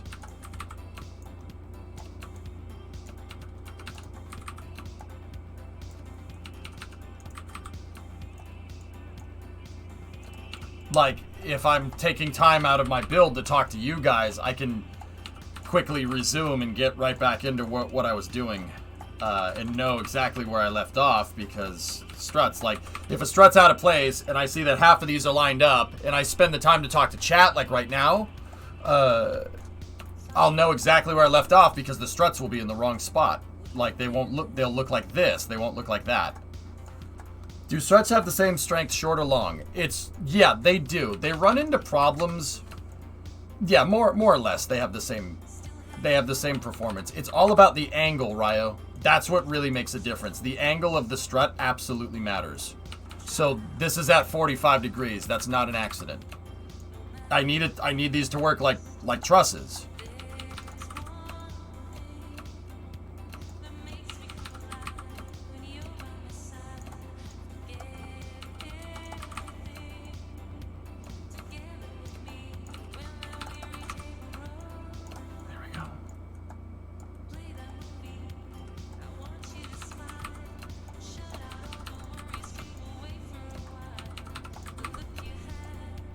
Almost there. And then once this is up, we gotta basically just put the pad out and I guess, well, not I guess, we gotta make a jet truck after that. I have to make something that can push this thing up the ramp. I'm not sure if the small jet truck could even reach. I don't even think the small jet truck could dock. I gotta find some way to dock to one of the prototypes. Keep up the great pad work. You're gonna head out. Oh, alright, man. Sleep well.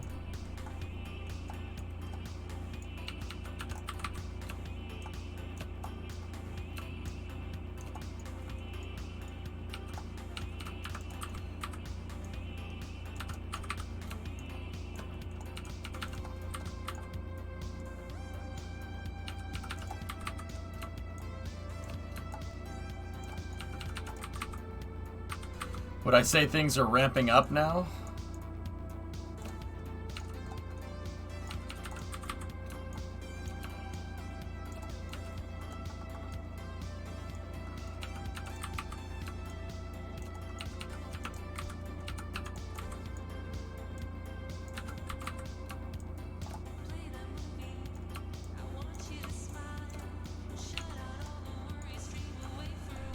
A couple of Goliaths should do it.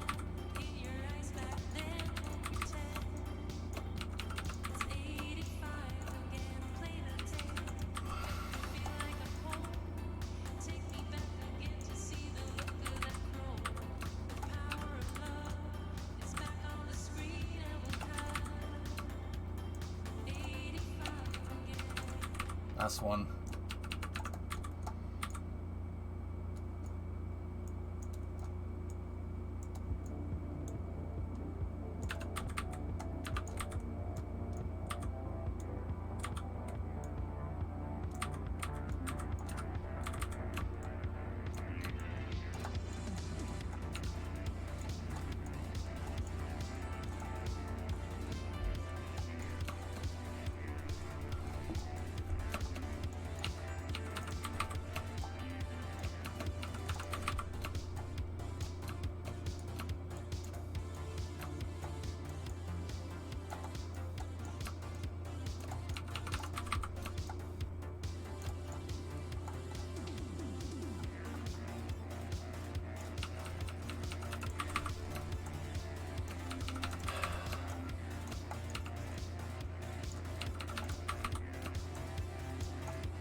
There. Actually, I'm gonna go on the inside lip of this. There.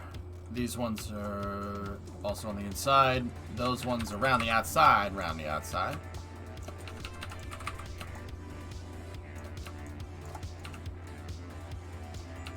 And then these ones need to be also there.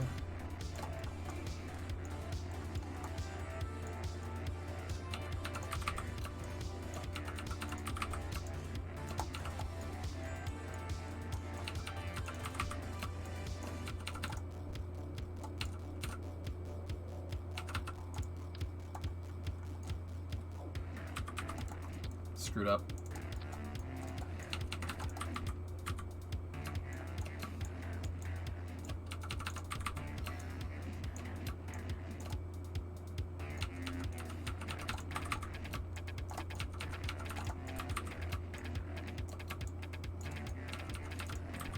Might want to move those a little bit. That's kind of an extreme angle there. Yeah, it'll be alright. When you get a chance, Bud, look at Thomas's last link. Some big news down in Boca. When is it not? I'm not sure if the super heavy grid fins can fold down. Haven't been able to see a hinge point on them yet. Grid fin mounting on their way.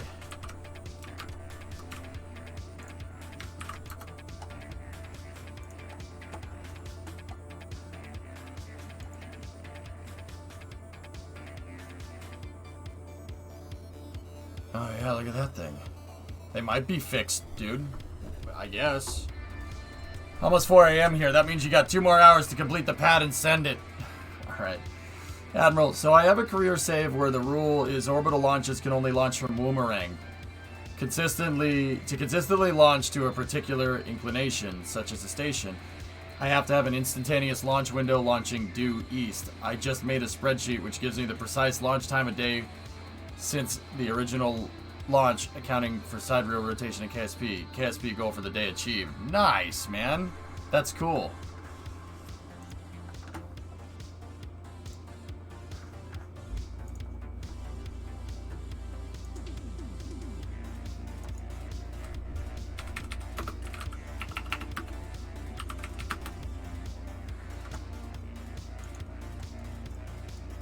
Fid grins, grid fins, grand fawns, side shot.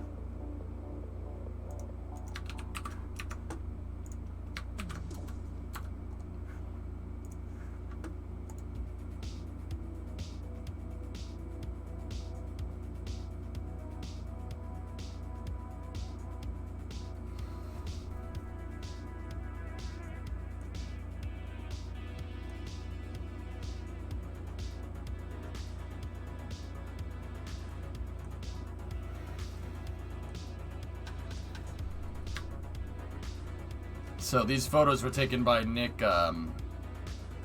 Answini, I think is how you say that. Thomas, are we even sure this can do that? Let alone that? Are we even sure that that thing actually can twist?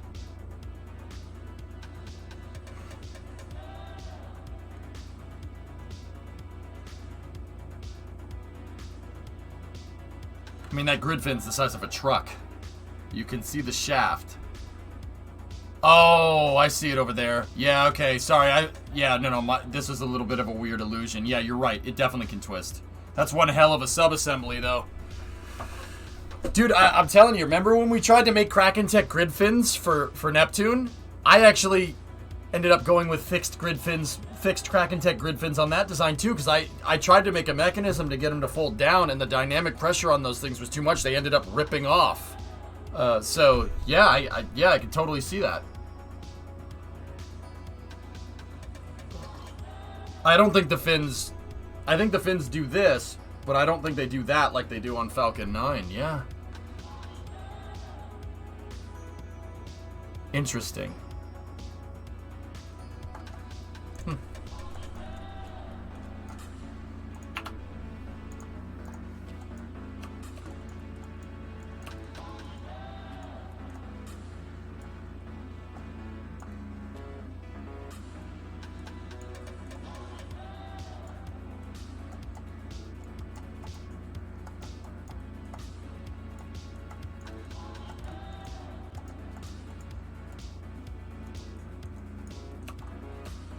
Alright, dudes.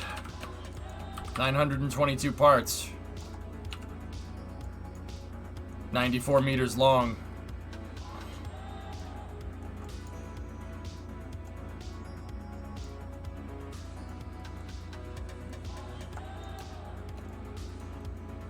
Did you do realistic grid fins in KSP with the rotating docking ports? Just use the robotics.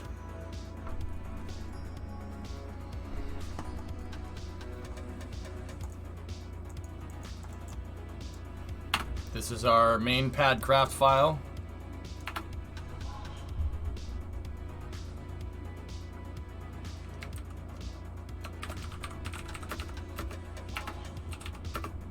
LV5B1 version 1.0 pad updated 7/30/2021.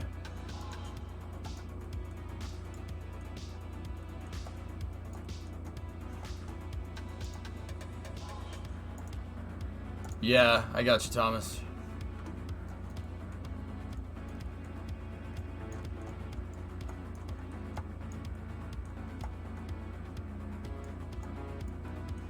Dry mass is the SSTO dry mass Sea Dragon. This thing doesn't really have a dry mass. Wait, overwrite.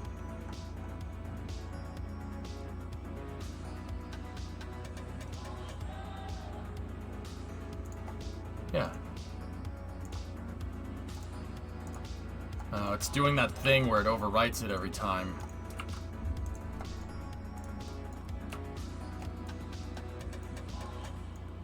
So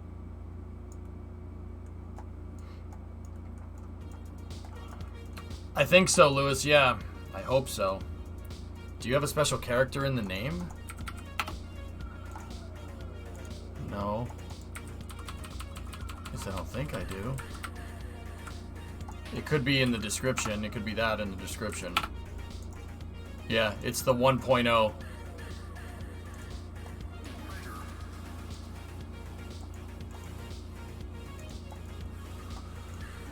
Okay, now it's not overwriting. Cool. Yeah, it's the decimal point.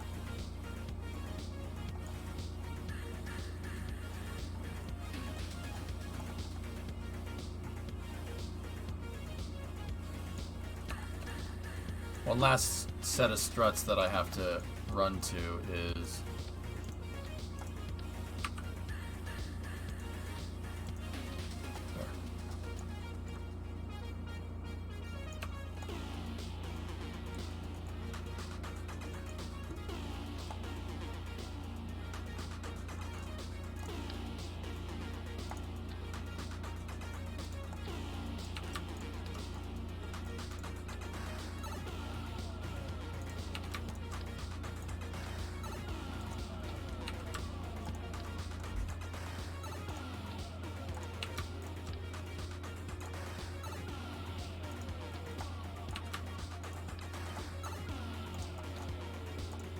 I forgot that I needed to place these.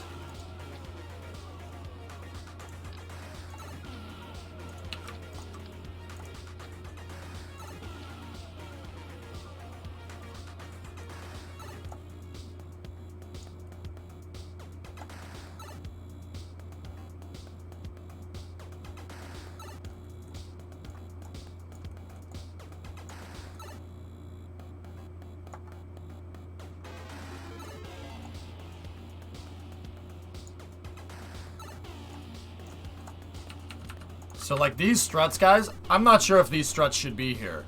I don't know. It's redundant to another strut. So let's see. If I absolute snap this. Yeah, see, it switched to absolute. Yeah, okay, see? Now I know that that strut's not supposed to be here. I don't know what I was doing with that strut. I don't know why it was there, but I know it's running to the wrong thing. That's not supposed to be there. And there you go. That's a good indicator as to why I do that. I don't know why that strut was there. I think it's because I replaced the pillar with something else and it reran the strut. But yeah, there we go. All right, this should be... We should be good to go.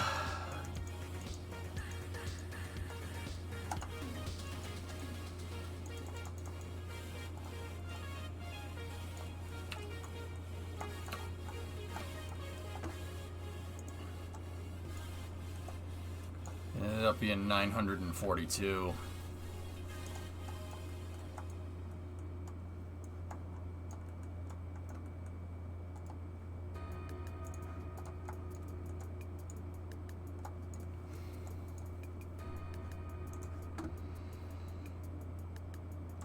Okay.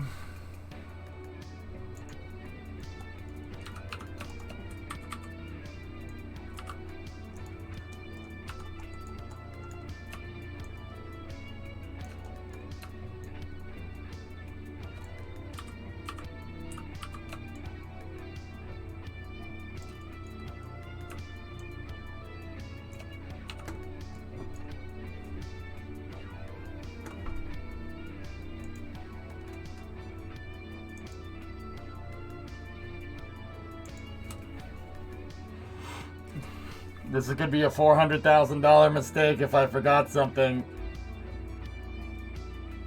This is gonna be a $400,000. I can't look. I can't look. I can't look. I don't want to look. Is it up? Is it up yet? I don't want to look. It should have been enough time. Hey, all right.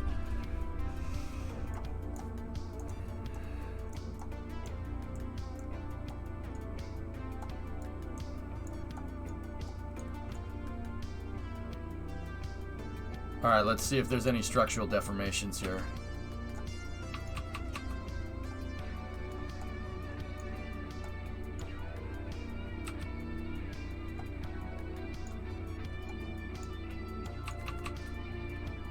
Some of these pillars are uneven. Some of them.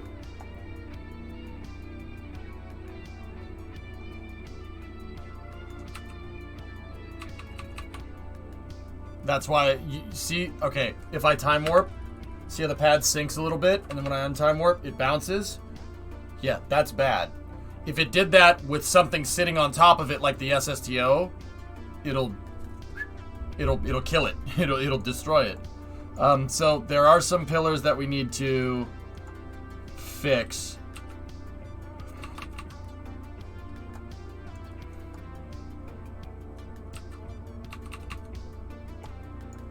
Those ones aren't holding anything up.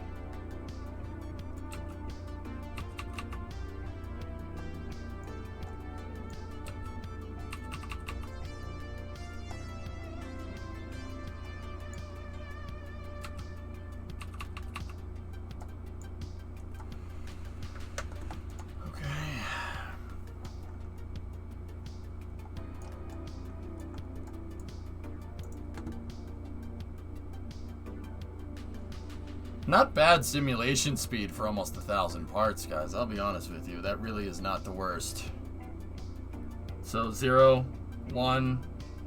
That's like 90% sim speed here, which, once again, it's not the worst.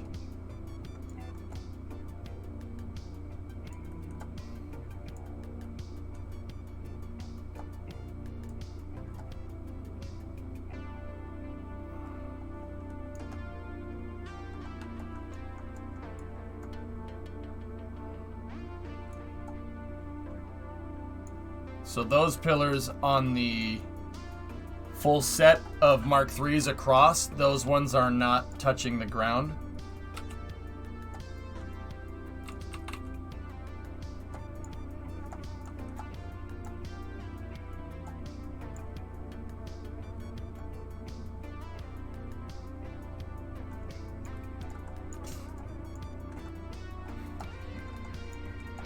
Excuse me. Okay.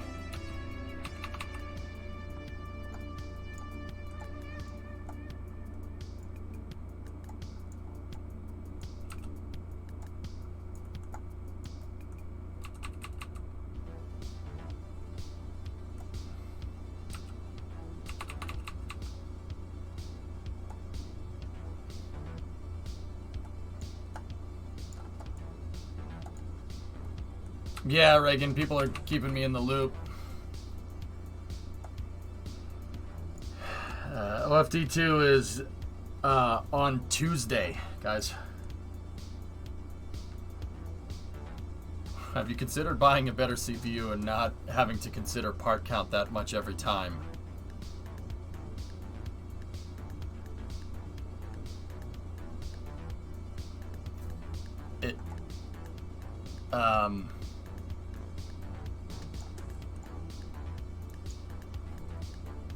I mean, no, Swishio.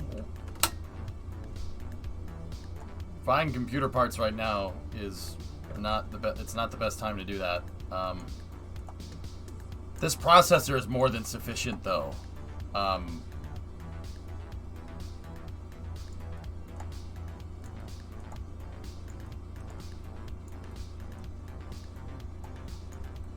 It's not bad.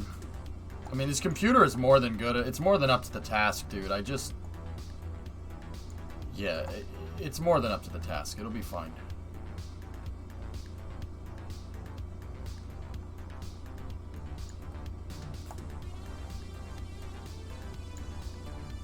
I mean, Swishio, here's the thing, dude. I've been playing Kerbal for a long time, alright? Back in the day, a 400-part vehicle lagged a lot, okay? And then after, you know... And then I upgraded my computer, and then a 500 vehicle lagged a lot. And then I got a new computer, and now a 900 vehicle barely lags, right? 900 part vehicle. If I upgrade the CPU, I'm just going to scale my part limits. You know, like... I find that if I have the ability to build it bigger, I usually just end up doing that. So, honestly, it's a futile effort.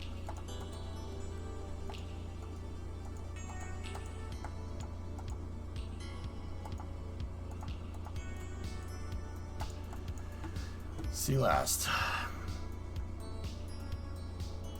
Things gnarly to the point I think you should test flying near it before launch. Yeah, no, it's fine.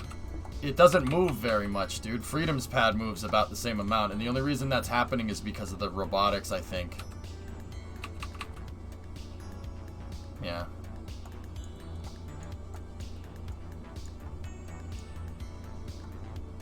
Alright, I gotta recover it, and I gotta take those, and we gotta put them down. I'm looking around for any other pillars that aren't touching the ground.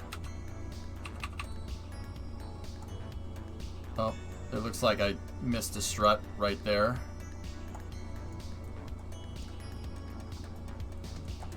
Have you considered fueling the pad instead of separate fuel tanks for the part count? Could do that. It's possible. I'll be honest, King, I was just going to put an ISOU and a drill down here underneath the ramp. I'm serious. And then just... Yeah, we could just fill this up. It won't mess with the pad hierarchy too much. Plus, we won't need more than... I think 8 of these tanks should be enough to fill up that SSTO.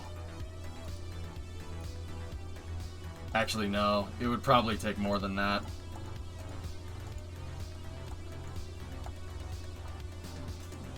I'm thinking more about the lag that will happen as you get within range of it. It's the same thing as time warping, Hellfish, or scene change.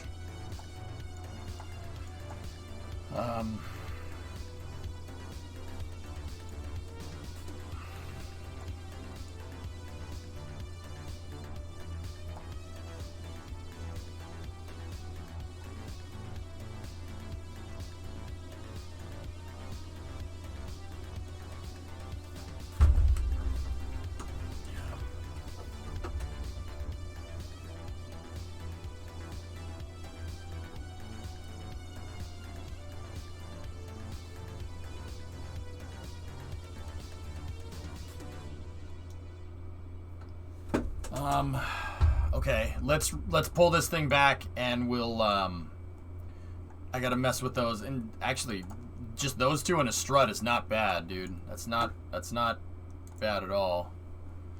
Alright, we'll recover her now.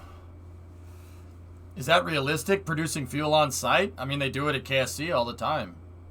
Kennedy Space Center has a LOX propellant plant, multiple LOX plants, like on site proper or extremely close to it. Yeah. In real life, yeah, that's not a problem. That's something to consider when you're going to consider where you want to launch from, whether you have the infrastructure to produce the dang fuel there, or if you have to make your own, or if you have to bring the fuel in from somewhere else.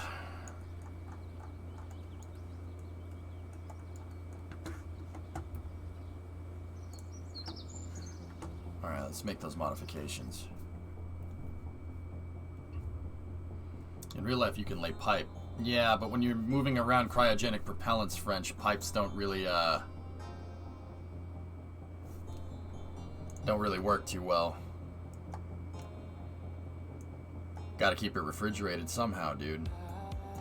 The whole point is to run as little pipe as possible with cryogenic propellants. I think outboard fuel farms would be cool, at least. Having a few 5-meter tanks on Mark III stilts to either side of the launch mount.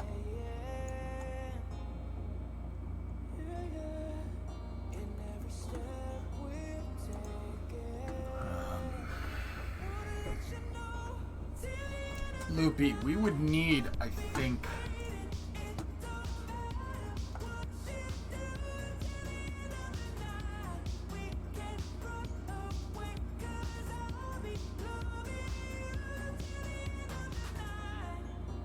Launch clamps drift, Thailand.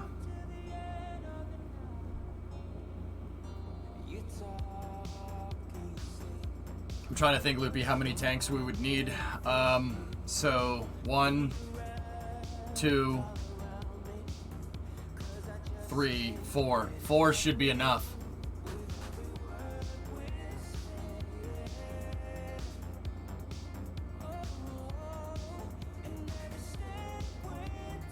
Yeah, 4 of them should be enough, dude.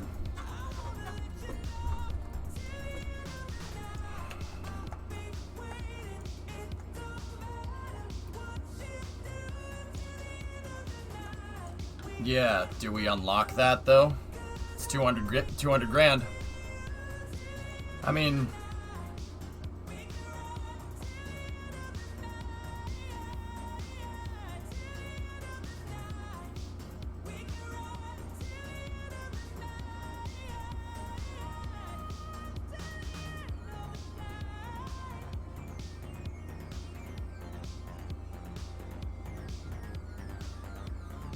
that's right, Loopy. Why don't you just use the tanks on the pad?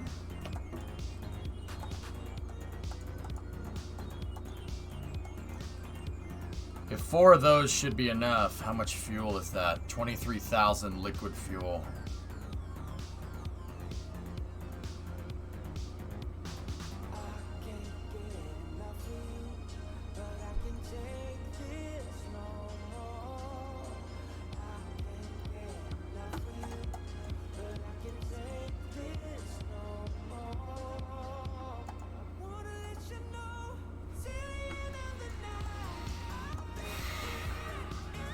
$23,000. Did I see that right? Hold on.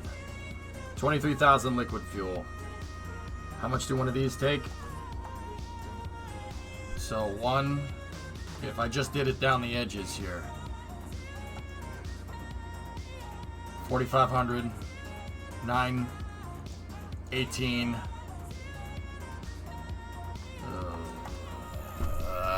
That could get messy real quick.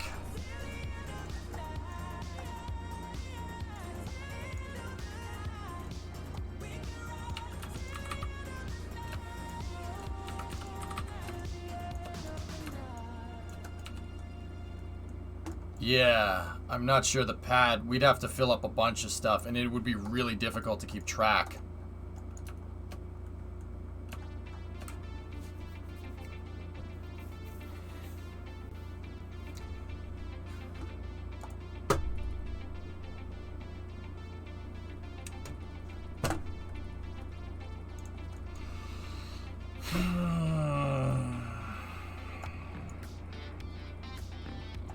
Yeah, I agree, Kralani. It would be easier to keep track if I just had the tanks out here. I was thinking, like, if I had enough to only use the outside tanks right here, then we'd be good. But we have 1, 2, 3, 4, 5, 6, 7, 8, 9. So 9 times 4,500.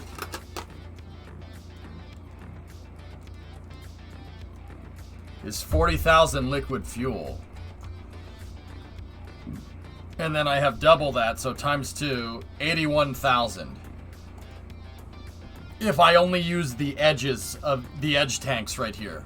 Those are the only ones. Like, we could lock out all the rest of the tanks, so even if we had an ISRU, it wouldn't fill those damn things up.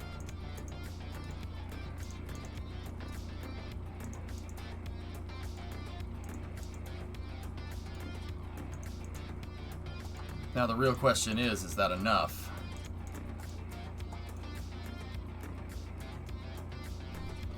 So we would need 4 tanks and divide that by 23,000. 3.52.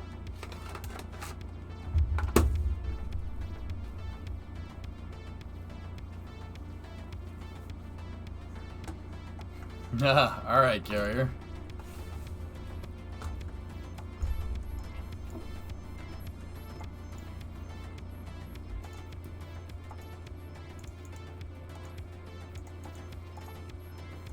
It's not enough.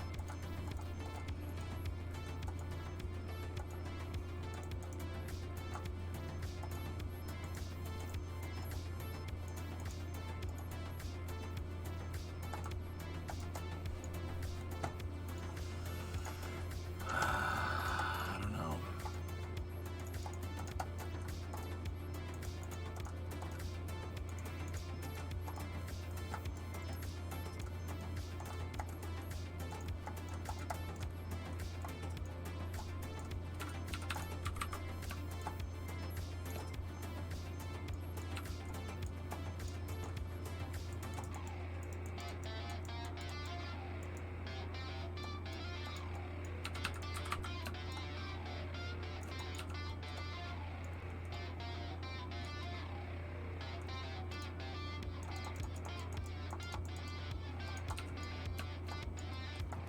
If you have 8 of the half-size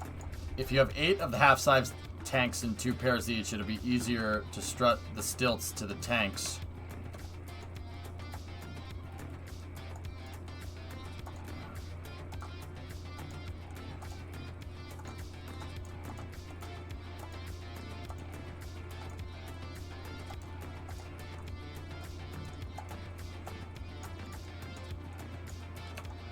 By the way, I got to orbit with 1,000 Delta V remaining, taking off from the runway, no payload.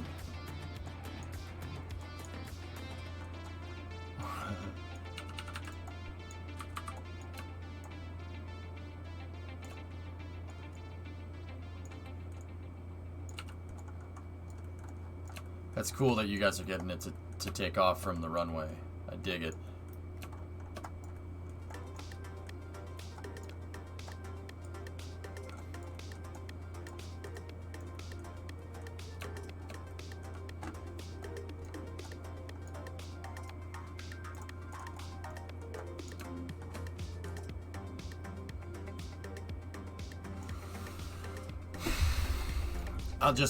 I'm just gonna put the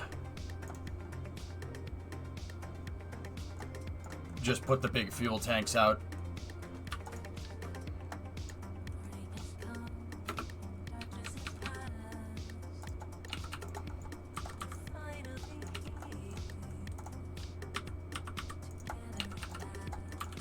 I really wish we had enough fuel. We're close, but we just don't have enough exactly.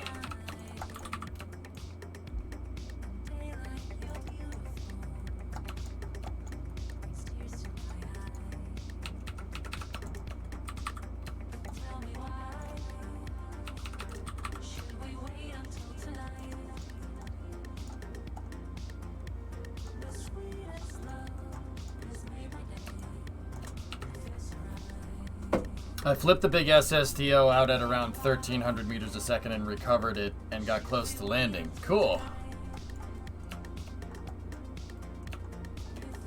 That's cool.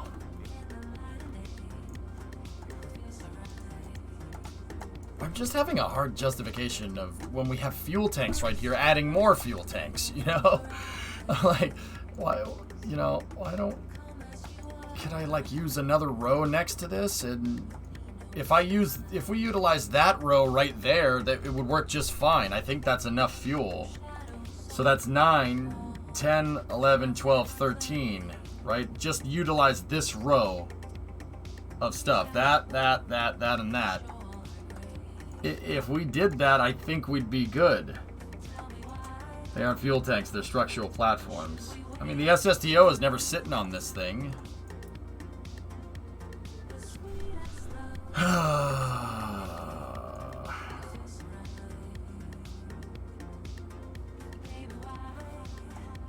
Yeah, Lewis, that's kind of where I'm at as well. I'm gonna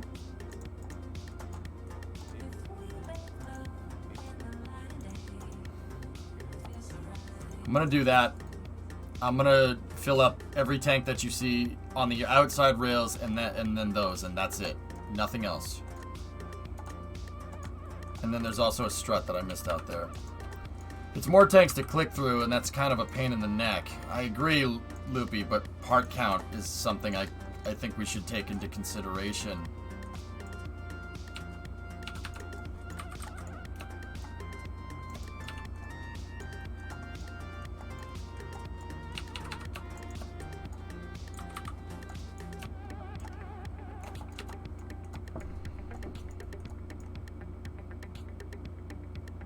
I mean, yeah, the other thing is how many parts is it actually going to be? 1, 2, 3, 4. And then each one of them has stilts, so it wouldn't be very much.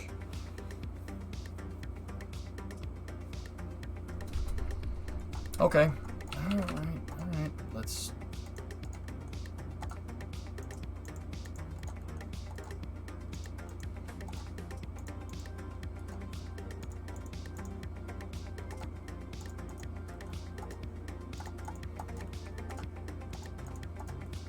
I mean, the performance that we were getting wasn't the worst. It wasn't that bad. So, I'll give the external tank things a go. We'll see what happens, okay? And also, that's the way that we did it on the other pad, so that's another important thing to remember.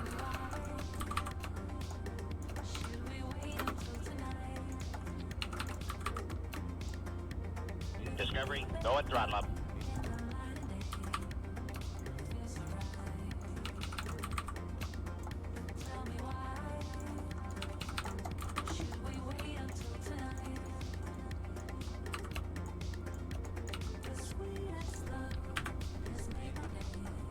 Who is that?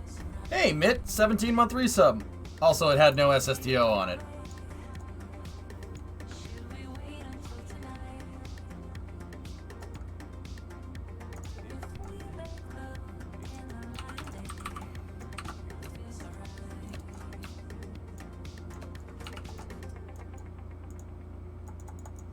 I'm gonna use monoprop stilts right there.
The wings are gonna get in the way if we did this way.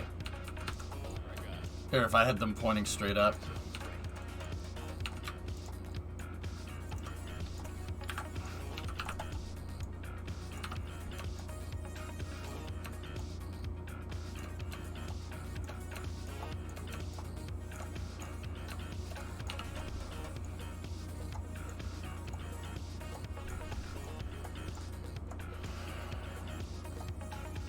They'll shear off like this. They're attached to the root part, RJ.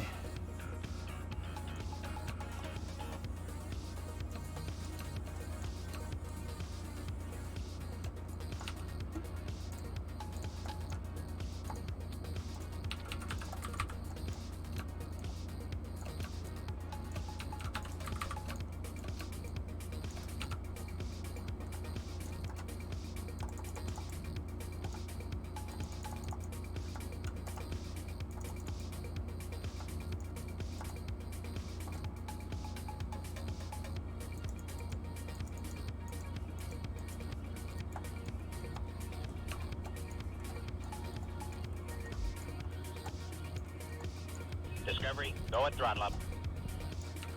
Actually, we can move this in. They don't need to be that far out. We can move them in. Because the wings are, the wings might be tilting down.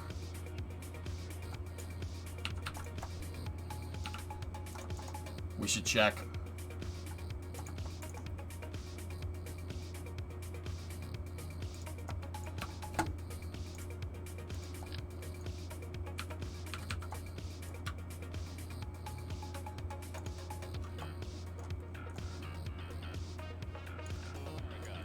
Oh, we're fine. Cool. Just gonna look at, dude, this pad's gonna be insane.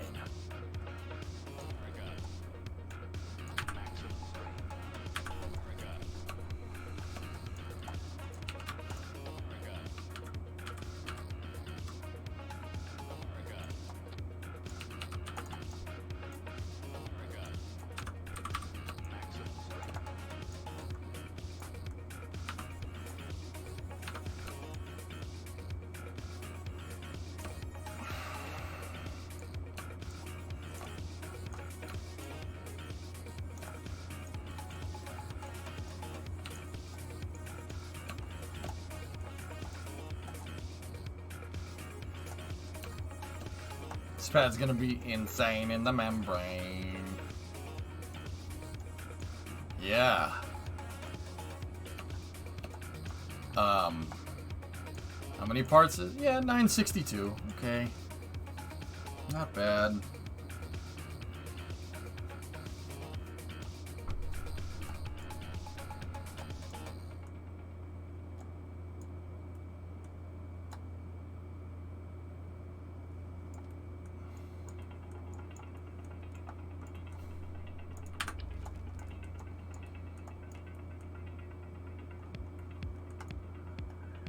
Still want to put the ISRU here. Oh, you know what I'll do? While we're here, give me the surface scanner. Just while we're here, we might as well, when we put this out for the next pad test, see what the resource concentration looks like. Okay. How much does the pad cost? 628 G's. Oh god, if this thing blows up, I'm screwed. I'm so screwed.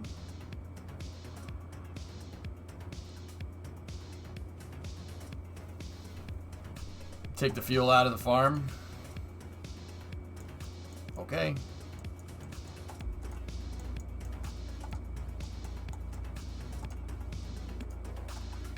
Still 534.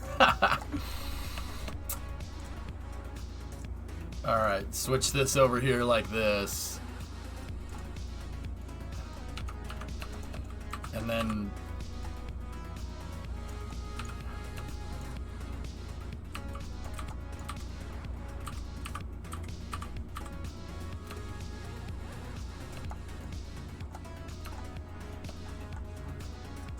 yeah, RJ, yeah, you're right. I could do that.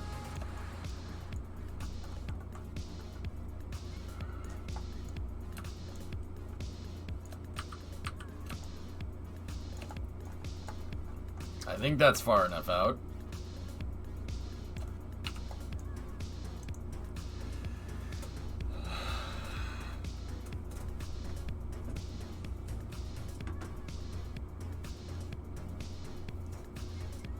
I can't look. I don't want to look. No, Loopy, site's clear. I recovered the other pad to help pad my funds a little bit. Ha ha ha. And then I moved SN10 out to the storage area. I towed it out there with the jet truck.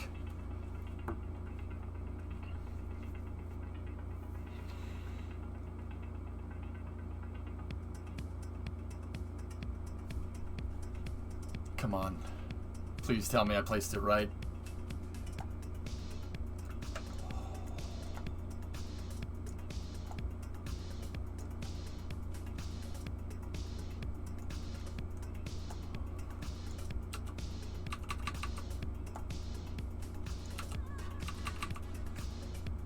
What's that about?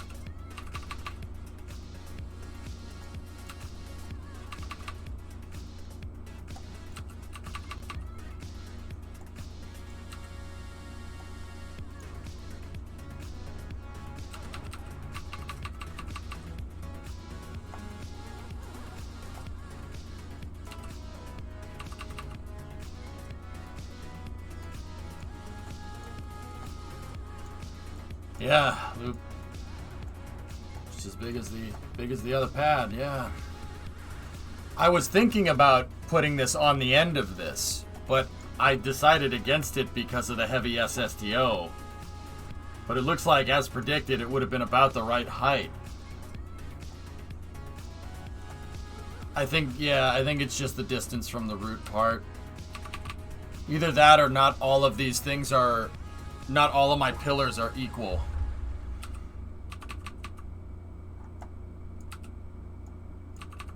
Because you see how that one moves and the root part doesn't? Some of these might not be on equal footing with that.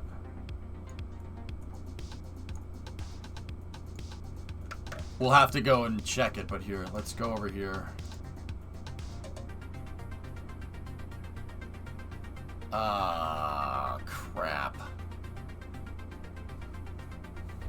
No, Jonathan, we're on a flat plate.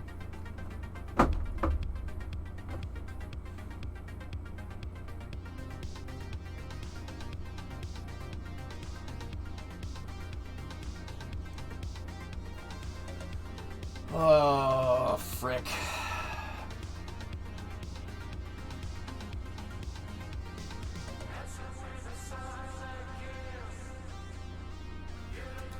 Bad seed. No resources there at KSC.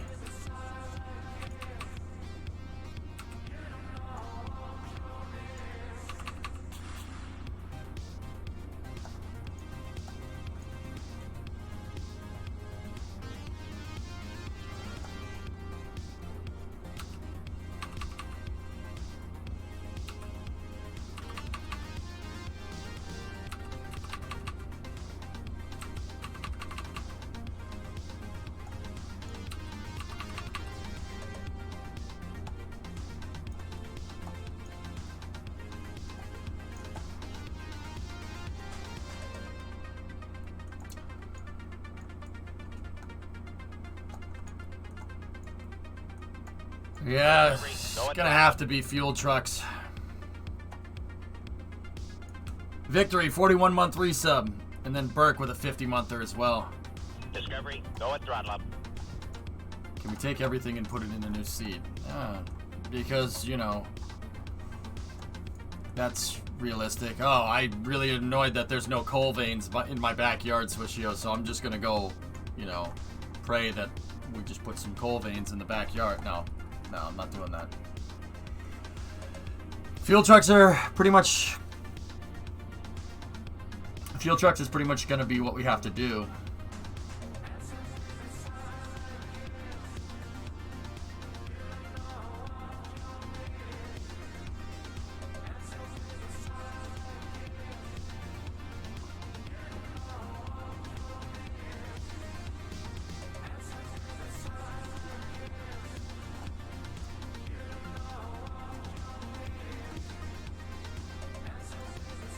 Why not just make the whole tank swappable?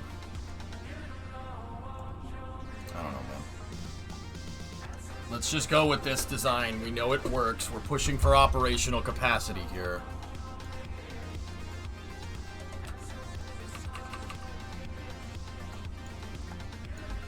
Is the end of the ramp digging into the ground? No.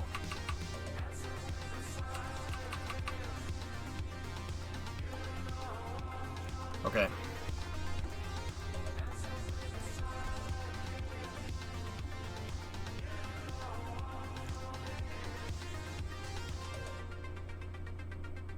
Alright, guys, the next test would be to take the prototype and bring it out here. Yeah, that's the next test.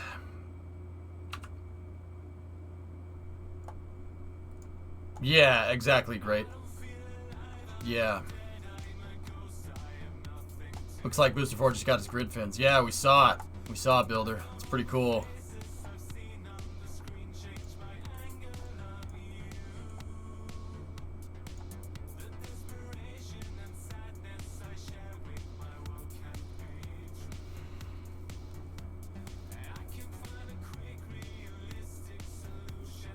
Yeah, Loopy. The pads might actually have resources. I seem to remember that that might be the case, that these hexagonal tiles have resources. You can theoretically drill the pad for resources. I'm pretty sure that's right. I think I tried that out at the desert, and I knew that any static placed pieces, like the runway, the hangar, whatever, or the desert launch pad, we mined from it before. I distinctly remember doing that.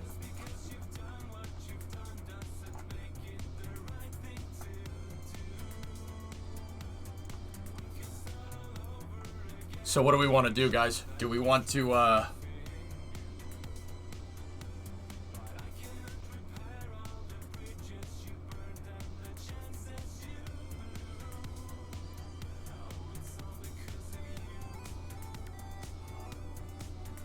Yeah. Elfish, yeah, no problem. Discovery, go at throttle up. Dave, what's up, man? 52-month resub. Lucy is now at Florida. Flew in on a C-17. Cool.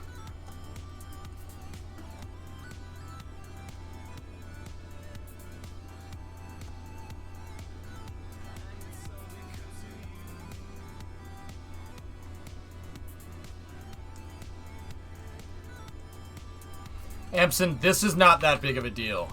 That's not bad considering this is a 1,000-part pad that's 100 meters long. That's not a lot of jumpiness, but you're always going to have jumpiness somewhere, and I'm not exactly sure where it's coming from. Further testing will probably help me figure that out anyway. Right now, I'm just debating whether I should roll the prototype up on here, the mass simulator prototype, and try to load it onto the pad. I think that should be the last test for the night. We could test drilling for resources tomorrow.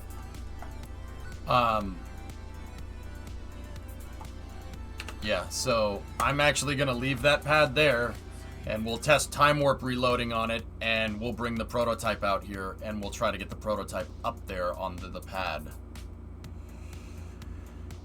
Is a fuel farm out of the question? Could just recover and refuel a farm that could attach to the pad.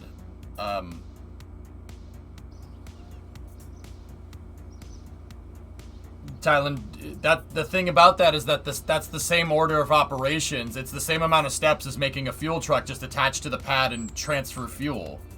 It's literally the same amount of time.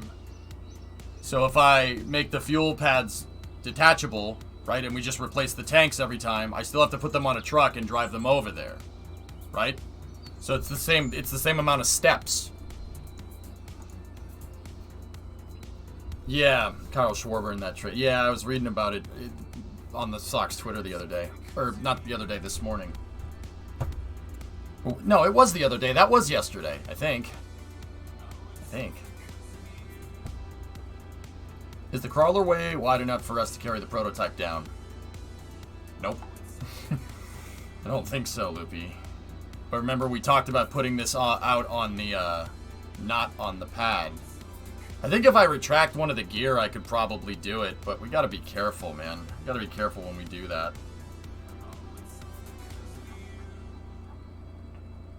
Okay, so where's my Pathfinder? There's the Pathfinder. This is what I wanted to use for integration testing. There is something that I need to do here. With this, so this is, it only costs 140 Gs, and this thing, serial number 4, which is our Pathfinder, is used to test integration onto the pad. We know from our load simulator tests that we did that we need a docking port down here, so the hydraulic can attach to this thing. The other thing is that we need another forward docking port here, so. I don't know what the heck we can attach this to.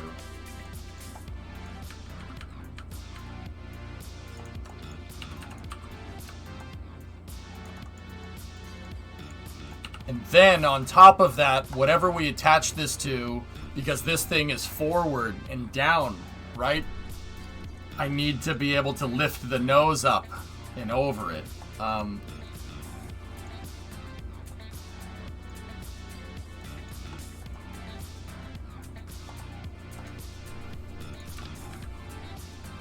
And I'm pretty sure the way I had it set up was putting that docking port there. So that one's node attached to that triangle, and that one is just node attached in gizmo to that triangle. Okay, Panta.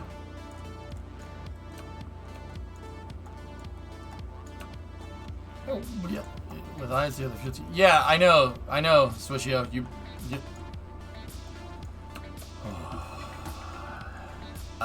dude, I know that the IRC, I'm not gonna, I don't know if the, look, if we can drill the pad for resources, then fuel trucks are irrelevant. I'm not debating whether we should use ISRU or the fuel truck. I'm trying to,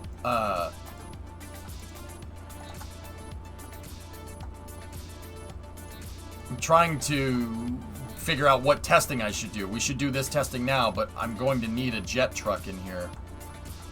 And for somehow the jet truck needs to be able to lift the whole front of this vehicle up and level it. Somehow.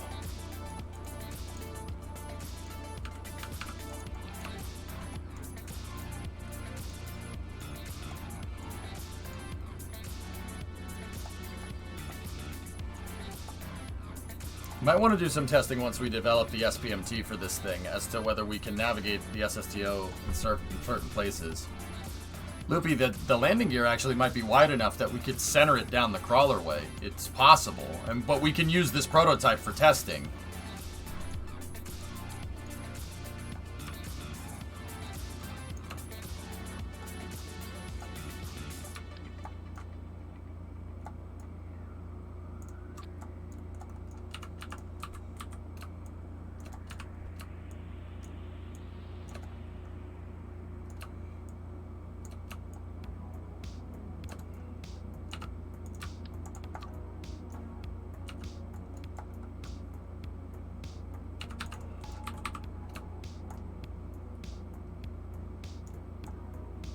There.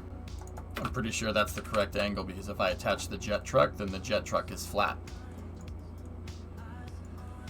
Okay.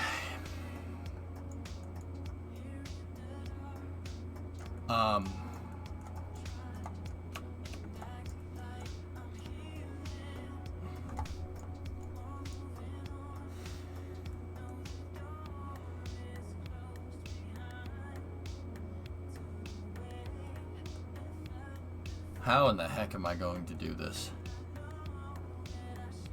Because once again, this thing when it's down on the ground is going to be like this.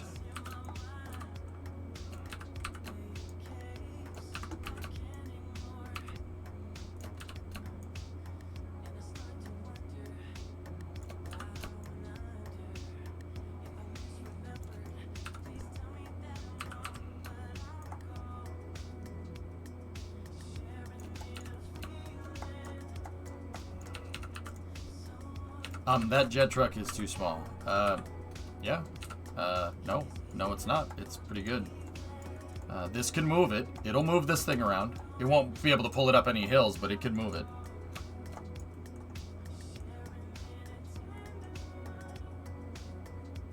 Yeah, that's right, Loopy. That's true. If we drill the pad. Yeah, well, something to test. I really only have time for one more test tonight, guys, so I wanted to do the integration test. I think that's the big one.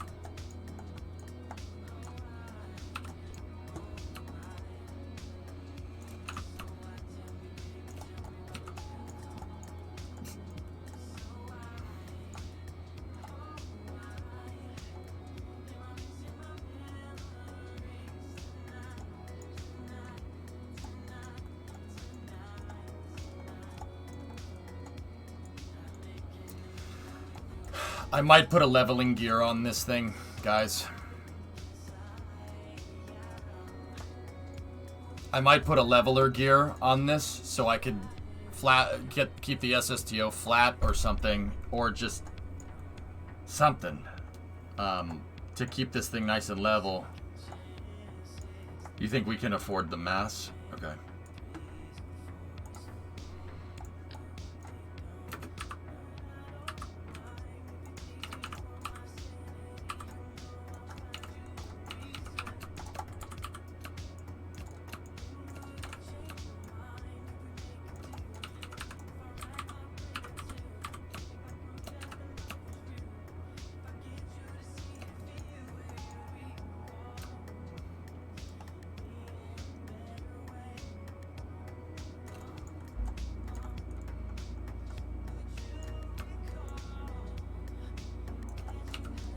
So that can be our leveler gear, right?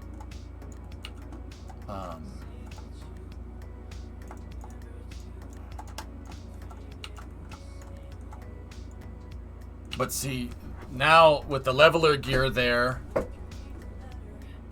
the jet truck, see the jet truck might be too small in that regard, like the wheels. We might break all the wheels when we attach it.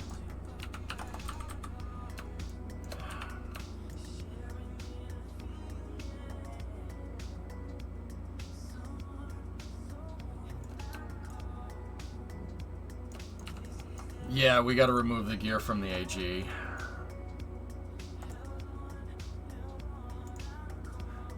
Banana.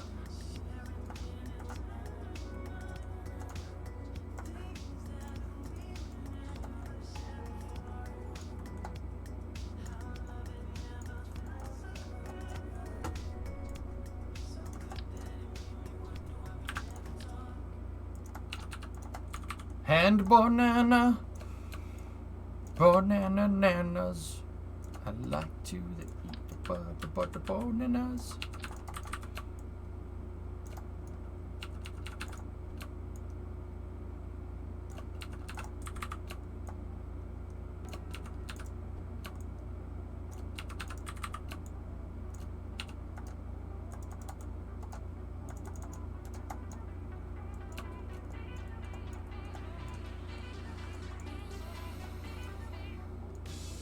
We might, Loopy, I just think we might need more wheels. So, like, jet truck.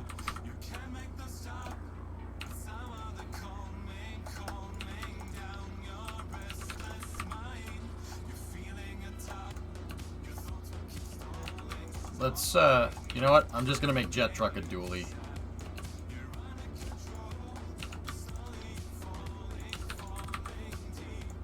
This thing's gonna look like an Arctic off-road vehicle when I'm done.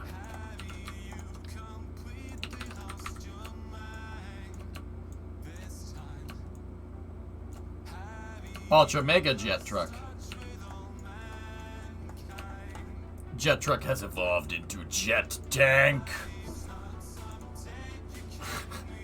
That's awesome, Jason.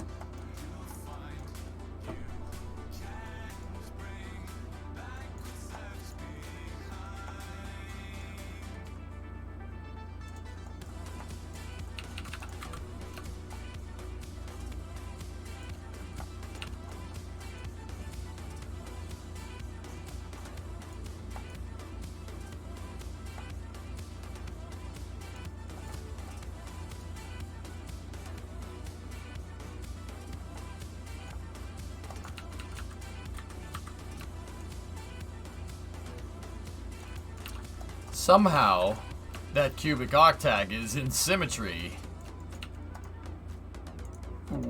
with a wing. I'm just gonna pretend that I didn't see that, okay?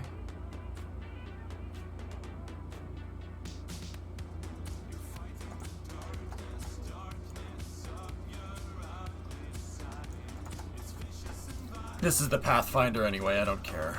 I'm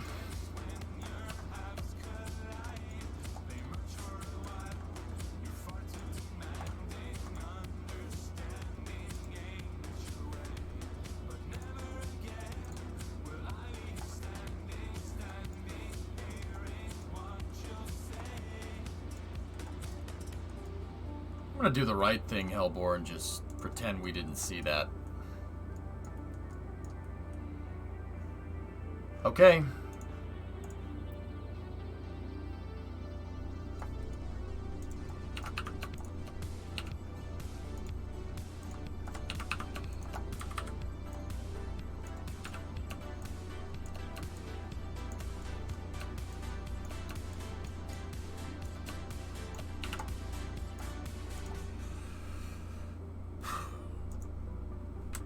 Here we go. Let's try an integration test here. What we got to do is do end-to-end testing of integration and de-integration. So I need to take this Pathfinder, tow it to the pad, roll it up the pad with the jet truck, align it, get it attached somehow, turn it vertical, turn it horizontal, detach everything, redock the jet truck, and then take it back off.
Interesting.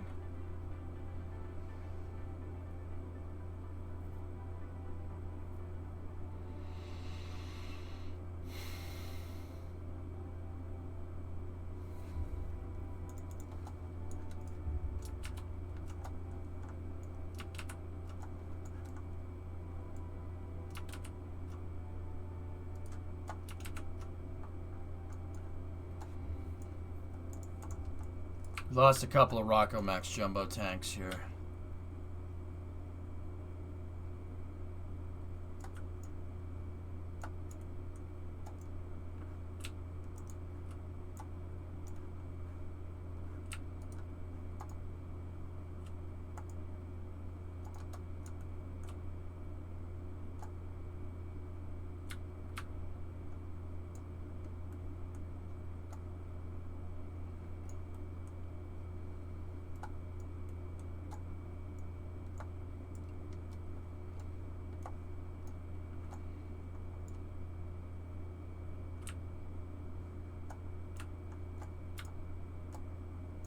None of these are attached, though, Loopy. If I do a time warp, they're gonna fall.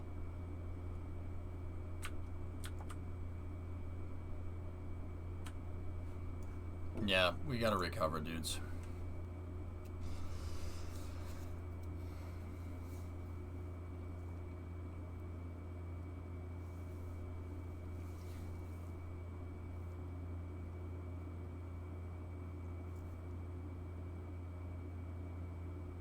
How the heck did it implode? When you start building up at a bigger scale and like this Vanguard stuff, the connections in Kerbal get flimsy. Yeah, I'm just gonna recoup the cost there. Lost a couple orange tanks.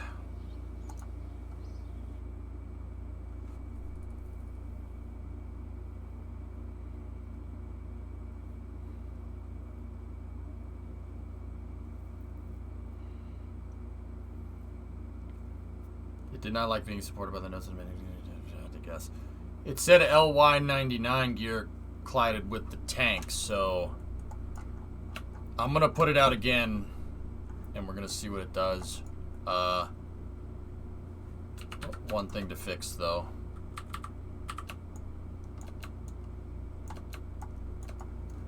Honestly, just get rid of these. It didn't like those.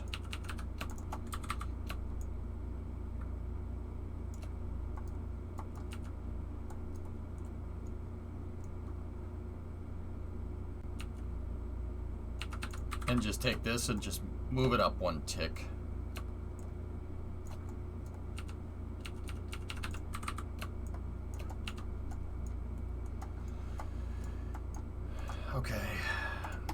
And this is why we were using the Pathfinder to begin with, because if that had crack and struck the actual tanks, whatever we were screwing around with here, it looks like it broke these tanks, which I know aren't structurally sound. But if it had crack and struck the big prototype, we would be out 500 grand right now.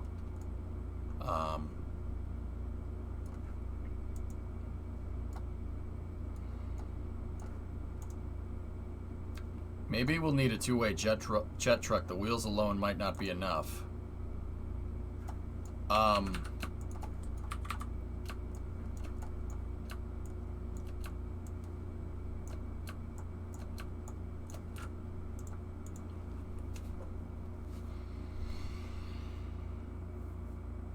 The wheels should be fine as long as we're not pulling it up a hill.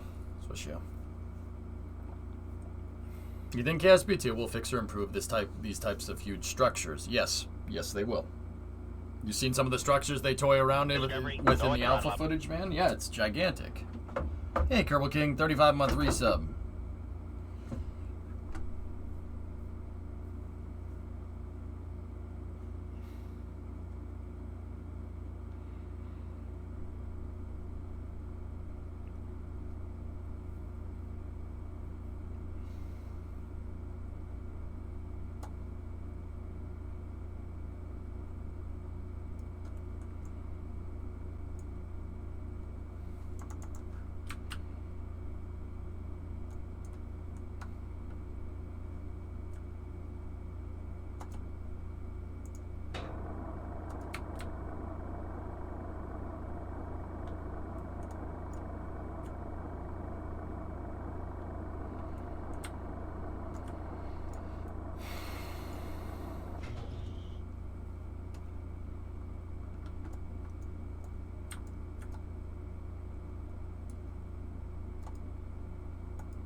It's slow, but the jet truck can pull it.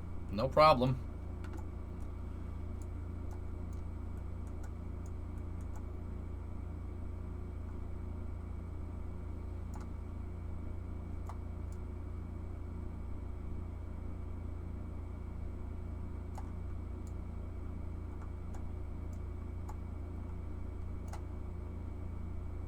Dude, the pad might be too long. I don't know if I could get this. We could parallel park that thing, so to speak, up in there. It has the turning radius of a damn battleship. It's almost as big as one to boot. Let's see what happens here.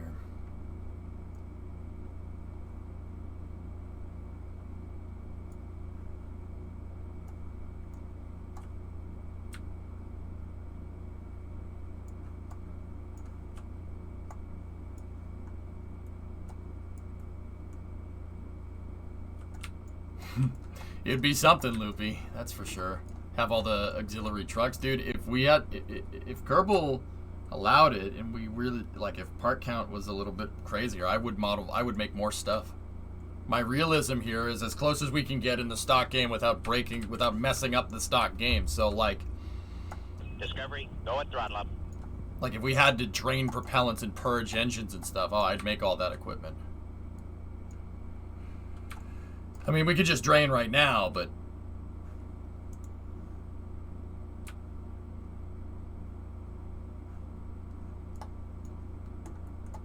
Discovery, go at throttle up. Singularity!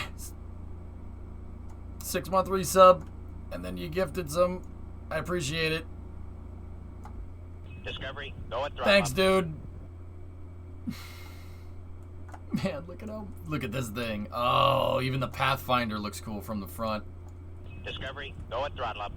Yeah, Loopy, yeah, rotating the pad just slightly might be the best course of action here. Discovery, go at throttle up.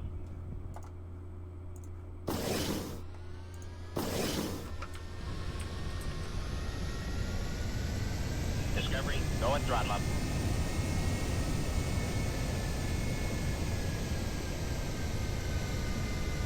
We got the three-wheel motion going on right here. Hit the switches, dudes. I missed a raid. Yeah, I'm kind of busy. Thank you, N9. How you doing, buddy? I got a raid, a sub alert, and I'm trying to test this all at the same time, man. N9, thanks for the raid, dude. How are you?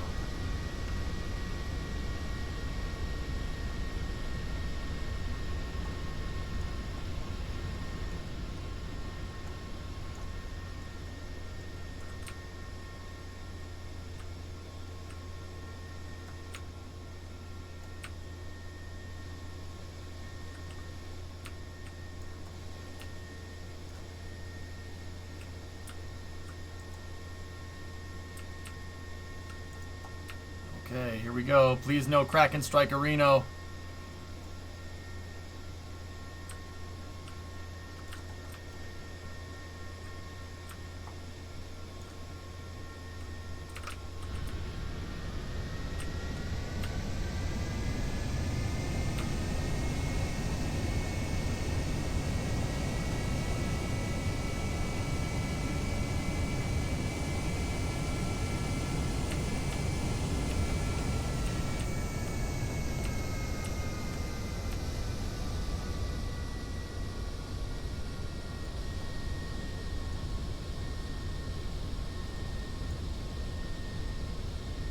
Okay.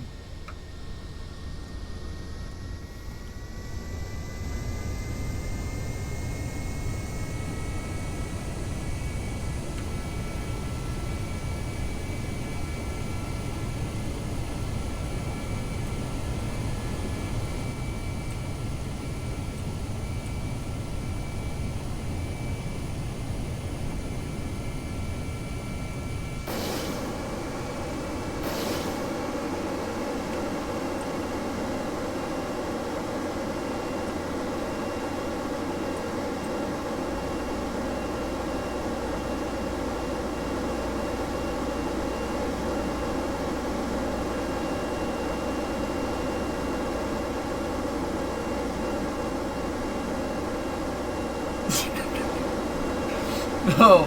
Oh, it's not enough. Come on. No, jet truck. No.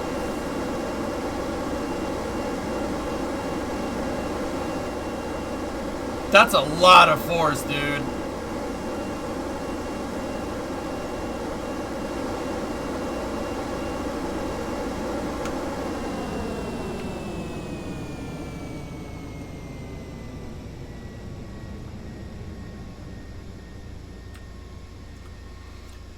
Poor jet truck.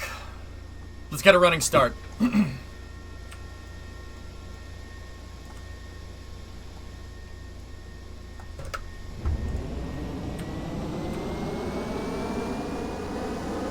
More power.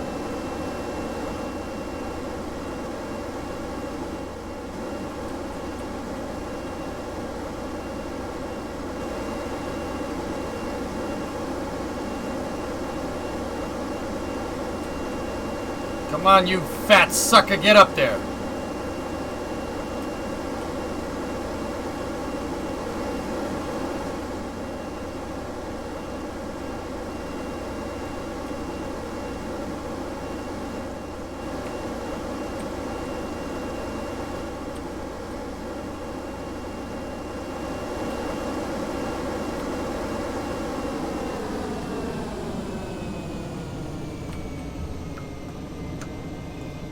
All right, stop, stop, stop, stop, stop, stop, stop.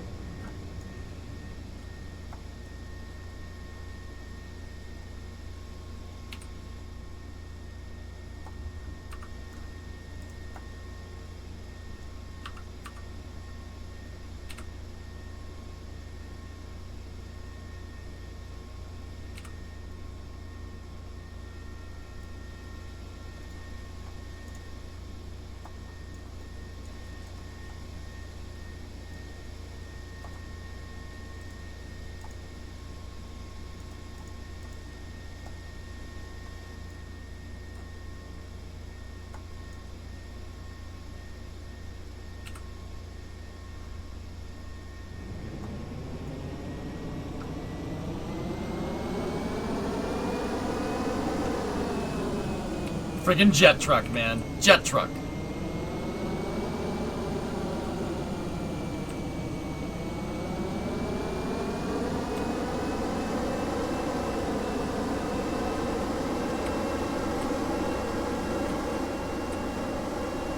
Discovery, go at throttle up. Go at throttle up. Jet truck, no! No, jet truck, no!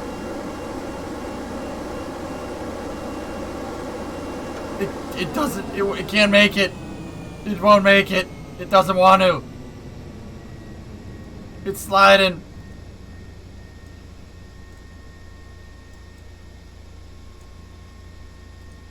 No, jet truck, no!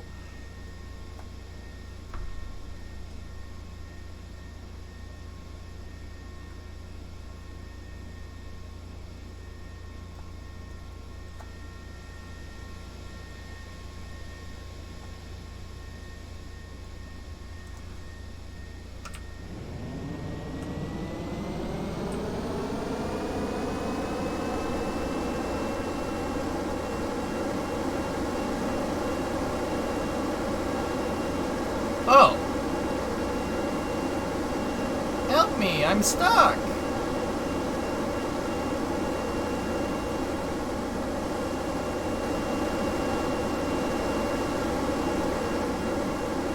This could end poorly. I'm gonna do it anyway.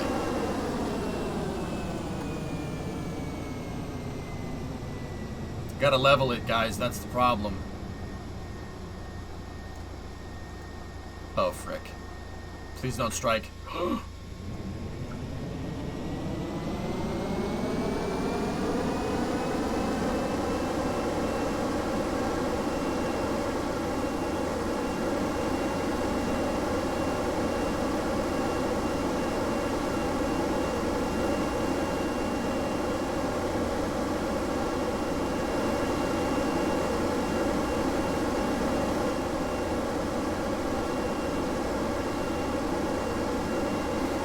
It's working.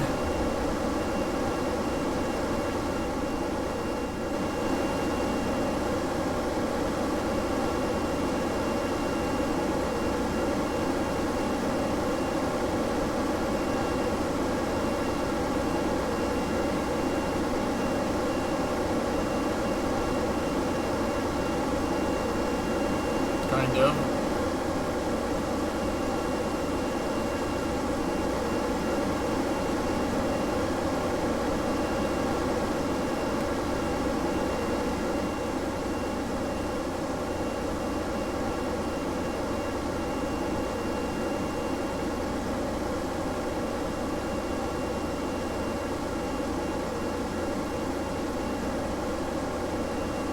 Commence the jiggling.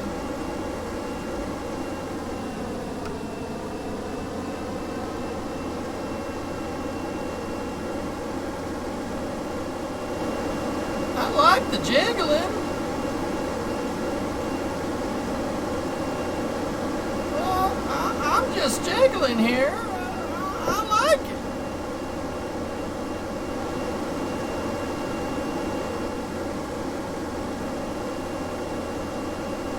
More gimbal. Ma'am, more hot pockets.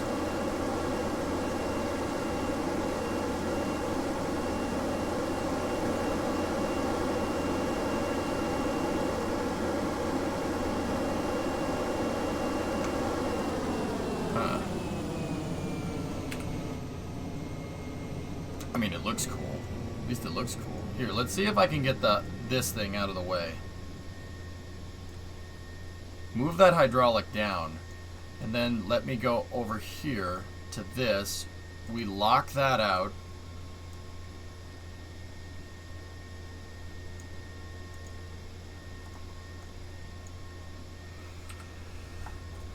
Now, maybe the hydraulic was getting in the way. Yes, it was. It was just the hydraulic, guys. Oh, baby. Okay. Okay. Okay. Okay. All right.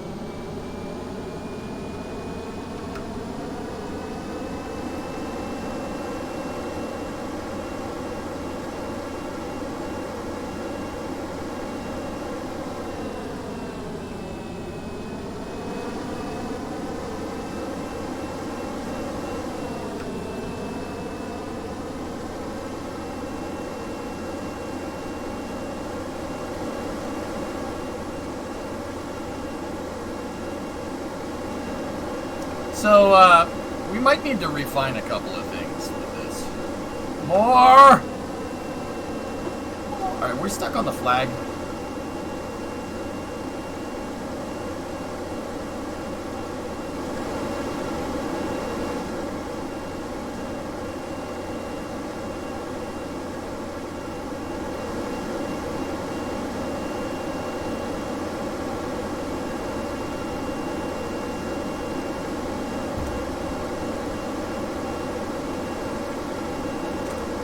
Jet engines are gonna run out of fuel at this rate, man. It's the girder segment, guys. The girder segment is...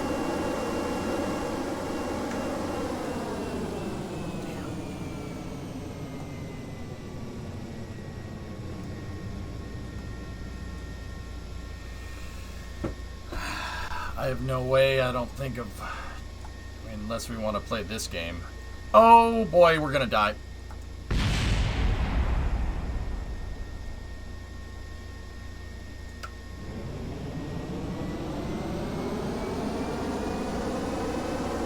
Nope. Yep. Nope. I am not risking my launch pad. That costs way too much money. I'm going to just recover it outright.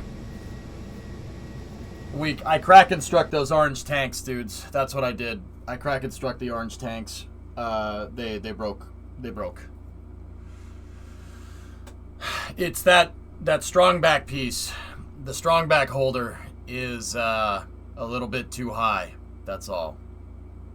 And it doesn't matter if I lower it. It's not going to be that big of a deal.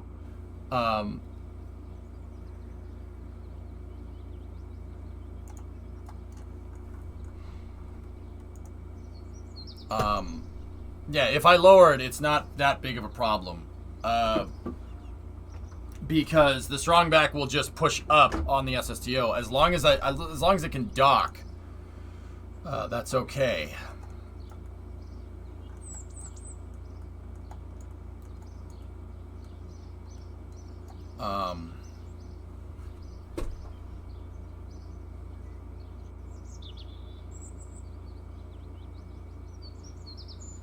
Yeah, that COM indicator.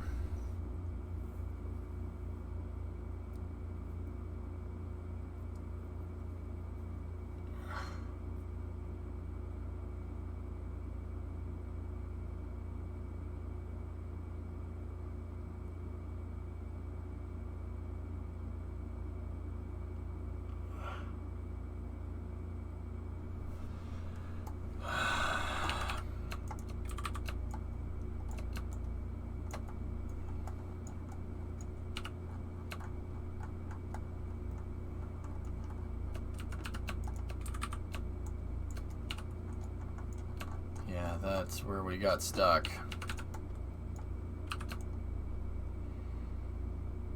But also on the pad itself, we need to yeah.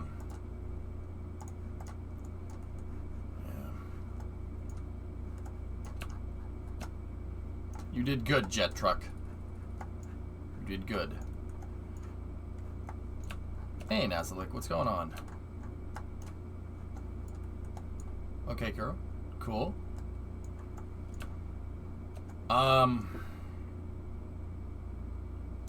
Guys, we're kind of out of time. We got a race soon.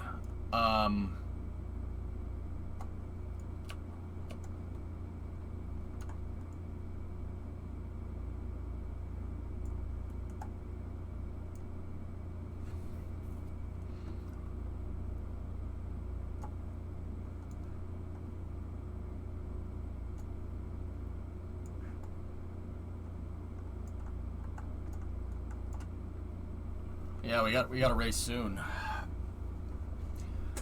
A third engine on the jet truck.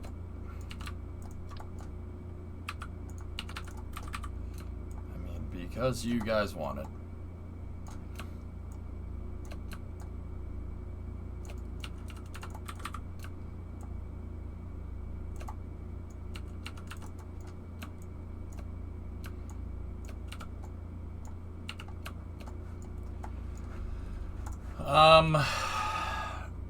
Yeah, we can do one more test if you want.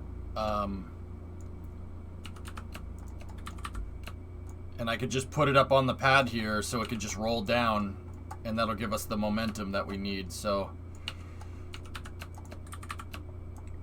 yeah, we'll do that. I'll just put it here and we'll go.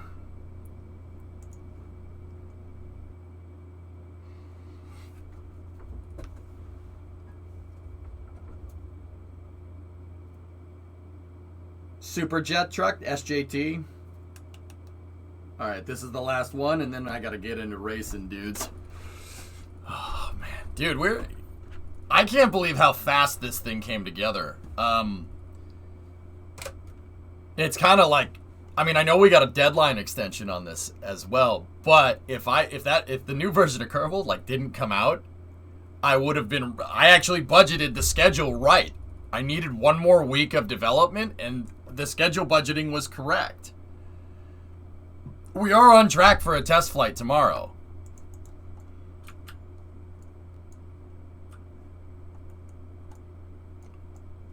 It was the 31st. It'll be tomorrow night, before GTA racing. Yeah. So that actually kind of makes me happy because I was on track. We were on track for...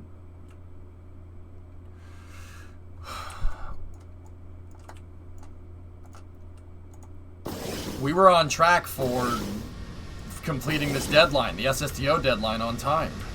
Well, it was the extension, but...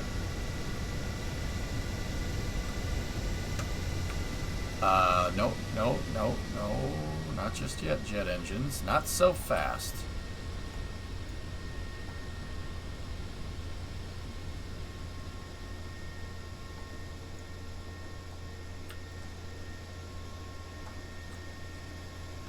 Maybe use Weasley so you can have reverse thrust. Why do that when I could have afterburners?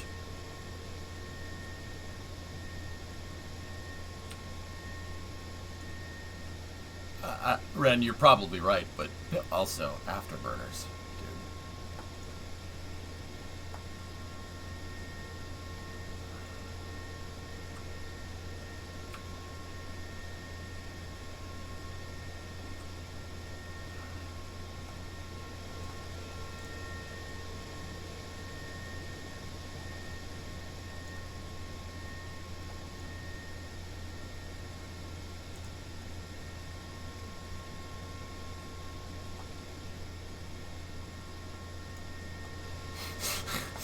Really?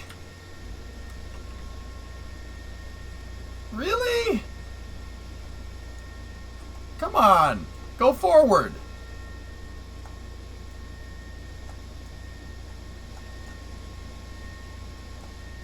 I don't want to retract that gear when a bunch of load is on it because it blows up the tanks. The jet trucks. Oh my goodness. Come on, just get over the edge. Yes! There we go. Now, I'm just gonna use the engines on the jet truck to not have this thing careen off the end of the hill.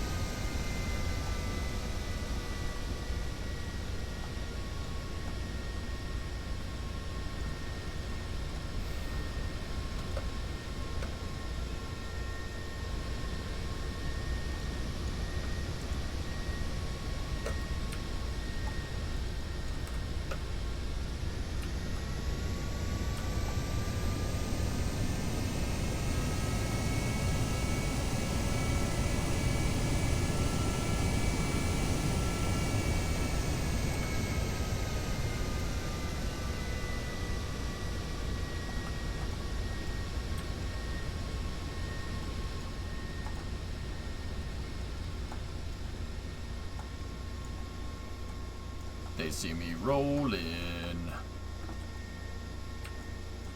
I don't want to get digital millennium copy strike.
Are you an Austin Powers villain?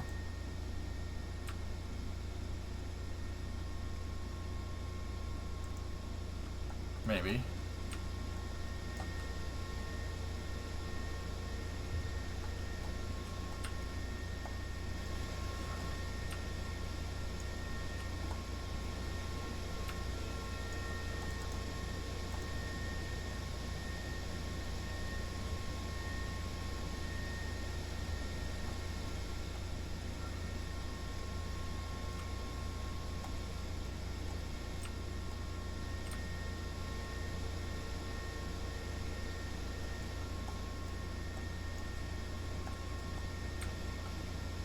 I should be able to retract this gear right now. If we take the load out. There we go. Should give me a little bit of a better turning radius. Oh.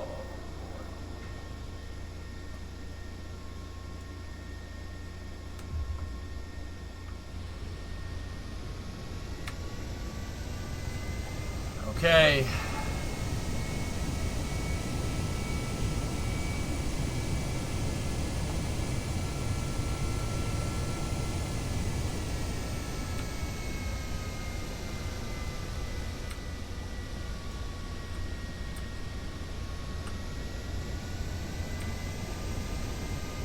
Okay, SSDO is up on the platform.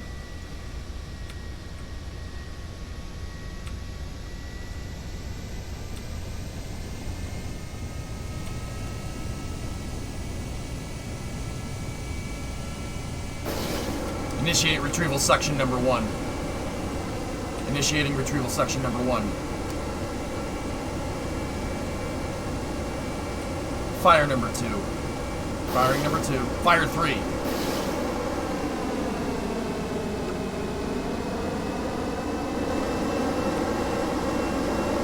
You got it. Pick it up.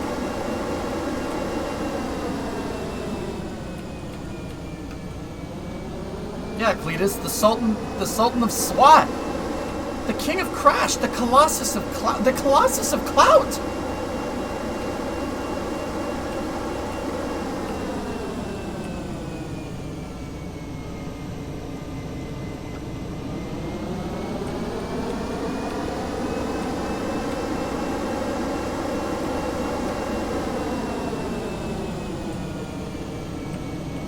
Great Bambino. He signed the ball. It was signed by some lady or something. Baby Ruth or something. Oh my God, you mean that's the same guy?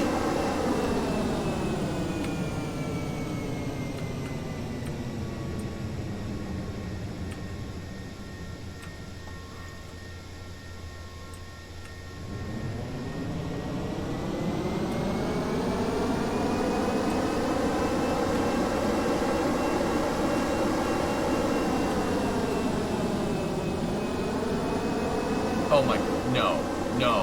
Why did I leave that there?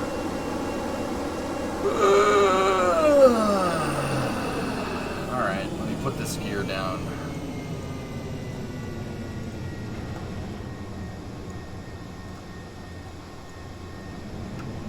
Ghostbusters 2016 is better than The Sandlot. I'll take wrong things to say in this chat for 500. Don't crack and strike. Thank you. Alright, ramp up the load. A little bit more. A little bit more. I think that was the flag. Clampatron.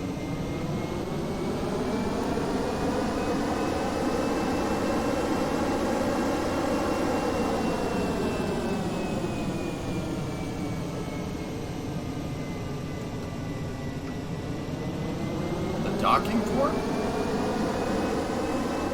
The gear must have crack and struck the port.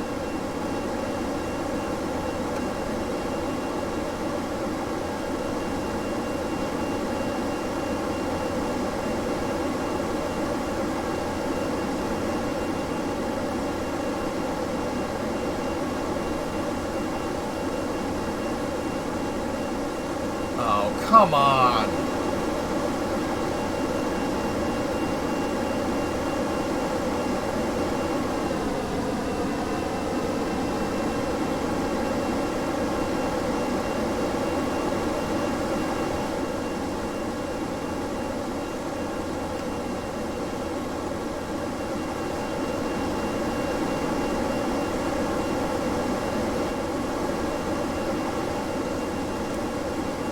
I thought it would be enough. I thought it would be enough with the gear, Jason, to get it up and over, but it's not.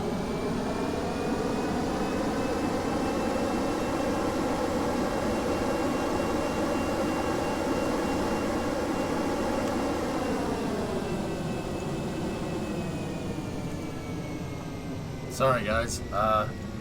We're gonna have to recover again. I don't know why I kept the flag there, but I don't think we're even stuck on the flag anymore.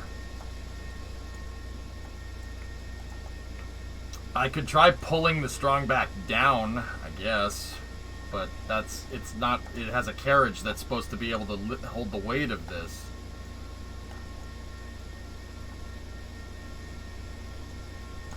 Yeah, and that's just too high. I'm gonna have to recover the pad, dudes. I have to recover the pad. This thing is gonna slip all the way off the end. I need that piece, all systems. Unless we can just gimbal this thing.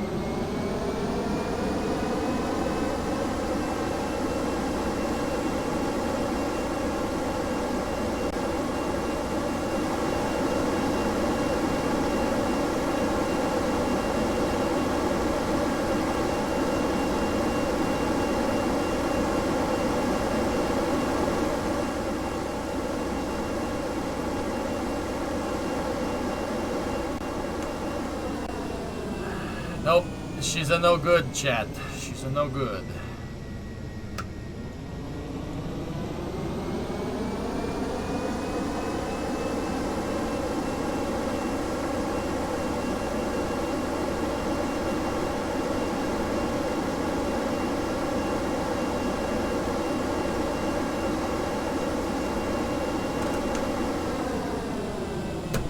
All right.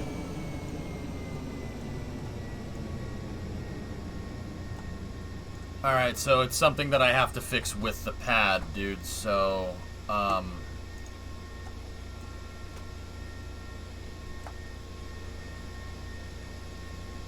we broke the docking port anyways, so I'm just gonna recover everything, and we'll, I'm gonna lower that down.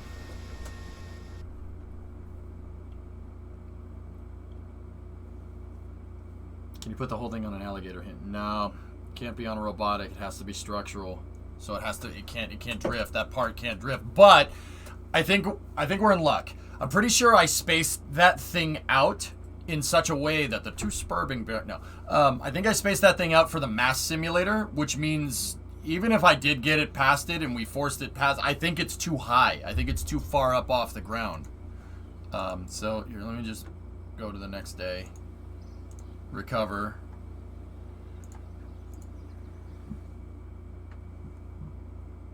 Push that, bro. Help me, SSTO. I'm stuck. Please, help me. I'm stuck. What are you doing?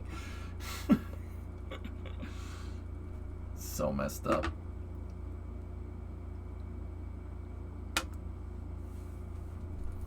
Three engines seems like it's enough, Ryo. Yeah. So here, let's check. Let's check it out. Pad. Here we go. So that is left over from... That's left over from when I was doing mass simulations, okay? So I'm going to take the pad, right? I'm just going to lower this sucker down here a little ways.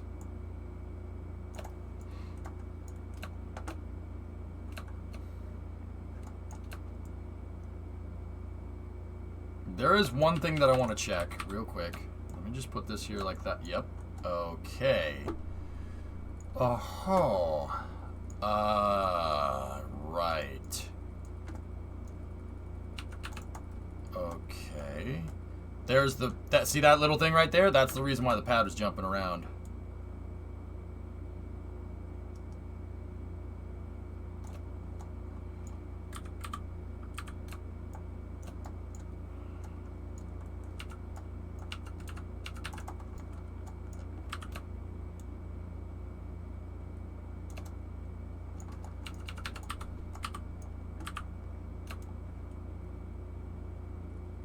Because the monopropellant tanks aren't exact. Oh dear.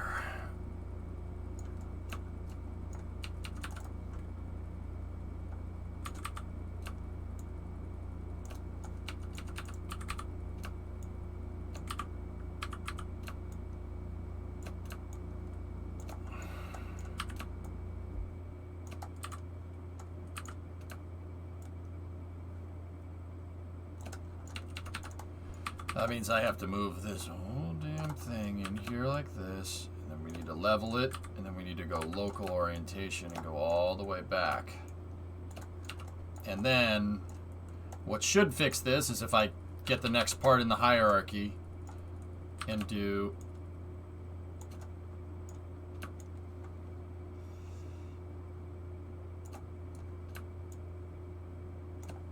that should fix that problem. Or we could just say screw it and just leave it. You know what? I'm gonna say screw it and just leave it for now. That's something that we have to know. We have to fix. But all right, save some cash. Take that off of there. The grid fins on 4 seem to be installed. Yep. But this piece right here. So let's just go into the rotational debug, right?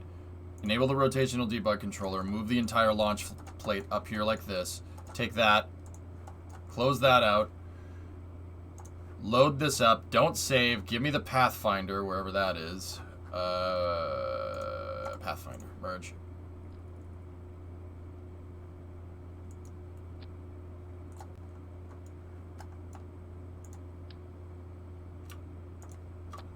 I did not tell you to do that, game. I did not tell you to attach like that. That's weird. Alright. Let's try this again. Don't save. Merge. Up here? There we go. Alright, now go in here like this. Reroute. And then I need to attach it to the launch plate here, so. Come on, you. Come on. Come on, I'm running out of time.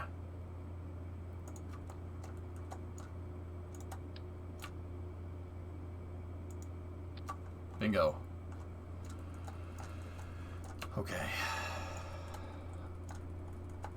Now take this. Yeah. Okay. Good to know. The docking port is aligned, but yeah, that doesn't need to be like that. All we got to do is just make sure that this docks. And this doesn't necessarily need to be that high up off the ground. We can literally just do down 1 tick should do it. But I'll go down 2 just to be sure. As long as the docking port is connected. And did we align that correctly?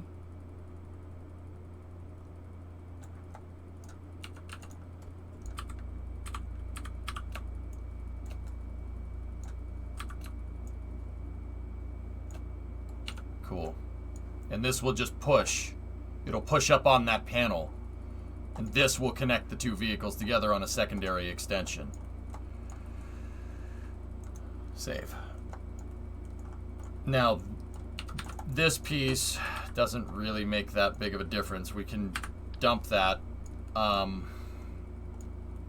did have a thing with the landing gear Kraken striking that docking port, but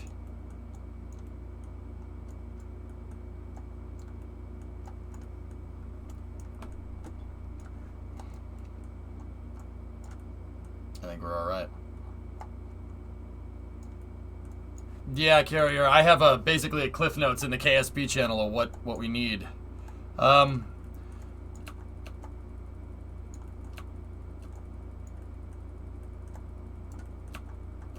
Okay, so dump this. Discovery, go at throttle up.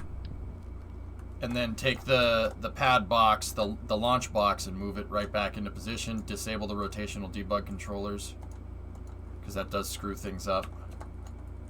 And make sure all the struts are correct here. Yep. Cool thing is that I didn't see much drifting on the pad at all. I didn't see much.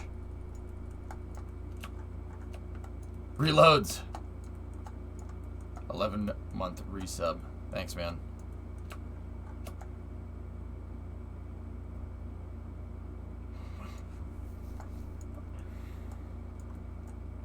Is the flag on the launch pad going to cause any problems? No. I don't really need that thing anymore. We can get rid of that. That was just a marker.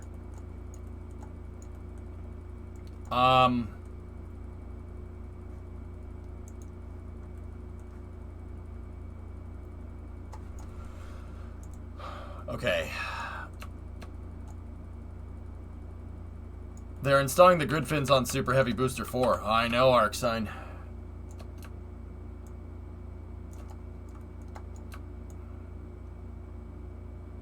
That should be everything, dudes. I'm pretty sure.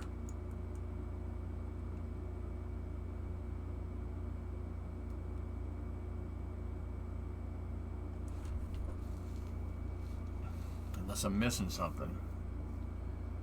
Hey, Rila, it's been a minute since I've last been here. Right on. Thanks, man. Thanks for coming back. Thanks for watching.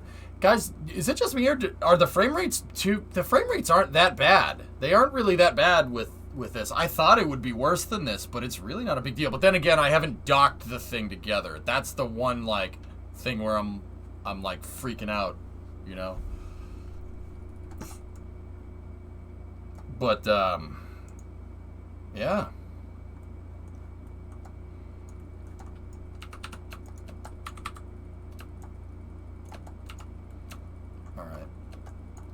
I have... Racing needs to start at the top of the hour, dudes. So the racing crew, make sure you're ready to go. Here's what we'll do right now. Give me this. Merge the Pathfinder. I did not attach that like that, game. Stop doing that.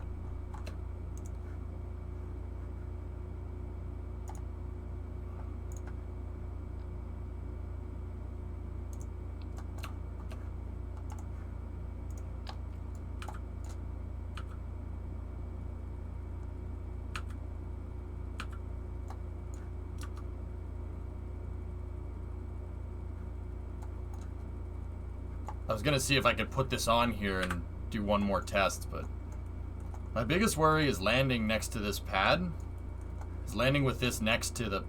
My biggest worry is landing with this next to the pad. It doesn't go into render range, Yarg. Who cares? Yeah, we might get some frame rate, but whatever. I'm used to it. As long as we land from runway 27, it renders before we're on like the absolute final, so I'm not too incredibly worried. Didn't Strat and Litz or someone do a video on how part count isn't directly the cause of lag? Yeah, but that's not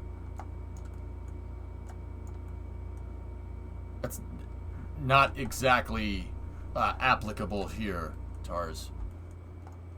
But yeah, I guess it kind of is, but yeah.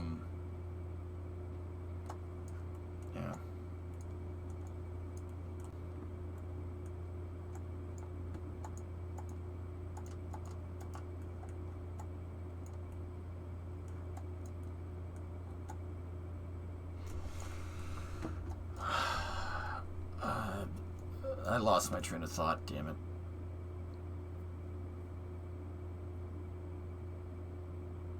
I lost my train of thought. We're gonna have to do...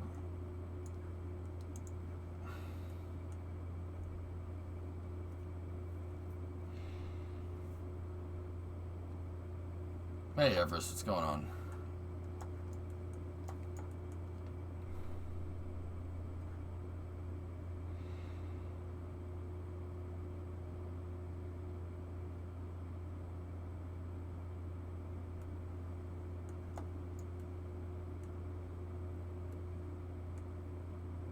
I should probably start racing, guys, so I'll let you guys off the hook.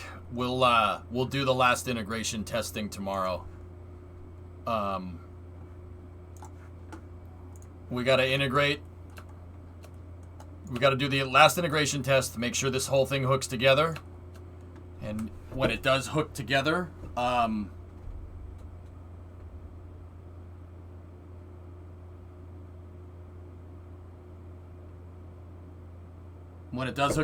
we'll do a Pathfinder test, make sure we can verticate the Pathfinder, take the Pathfinder, put it back down, and then take the real flight prototype and put it on this thing.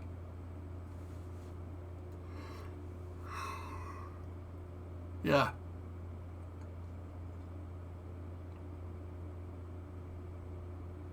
And if I can get that SSDO up into space tomorrow, and then best case scenario back down near the runway, I am Yeah, I'm gonna be pretty happy. I'm gonna be pretty okay with that.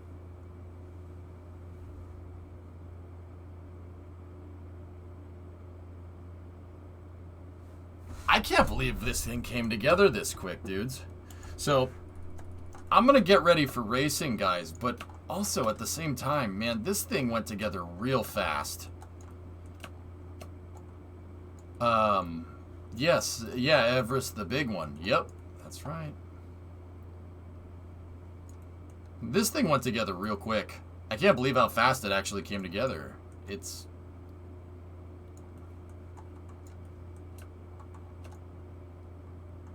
Yeah. And the cool thing is that we reloaded this pad 2 or 3 times. I didn't see any robotic drift. It was fine. Which is strange. I don't trust it. But also, I mean, I did overbuild this on purpose. There's 1,000 struts holding this all together.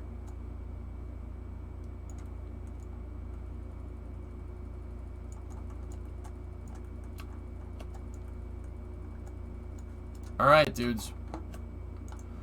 That's gonna do it for Kerbal. Sorry I couldn't get you a full integration test now. I'm a little bummed out about it. That dang thing was the only thing keeping us from doing it. I'm not super smart on how KSP handles landing gear, but the SSTO is really hard to land without blowing it up. Not sure if they compress too much or what. They do. We're bottoming out, Carrier. I think I'm gonna have to add another set. I think I'm gonna have to add another set.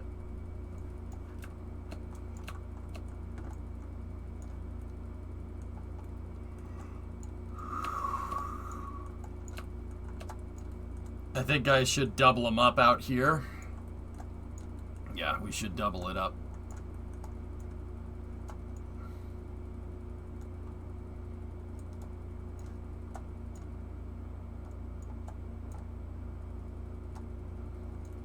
Hey, Kaiser. What you playing for racing tonight? I don't know. I'm not sure what they have in store for us. But, yeah, I'm thinking... I mean, we could still do testing with the prototype. But I'm thinking, I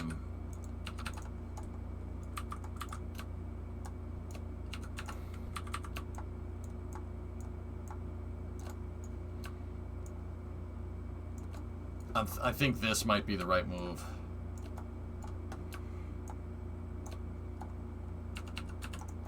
Okay, fairings. I get it. Yep. I hate freaking click through damn fairings.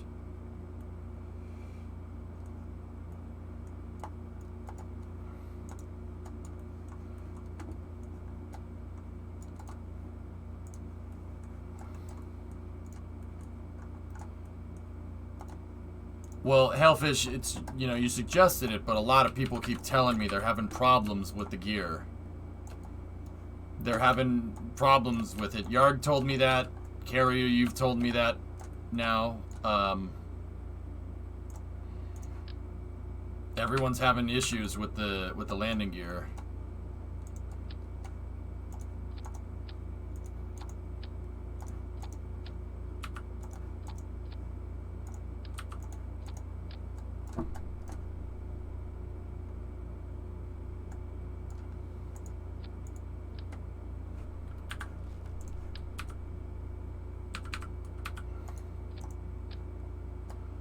Oh, you're gonna do this now, huh?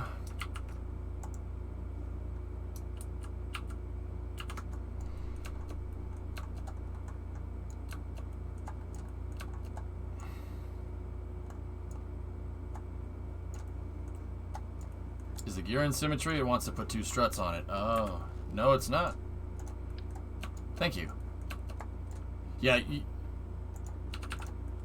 you know what? Before I go and modify this thing, I'm not going to do it when I'm half asleep and making mistakes like that, Lewis. It's not a good idea. I do not want to screw with this thing when I'm not wide awake.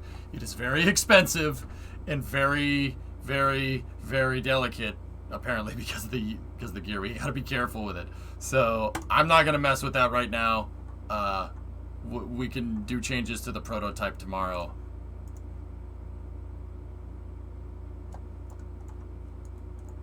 Put in the notes. I'll just put this because I know we're going to open this craft file. Check the landing gear toughness.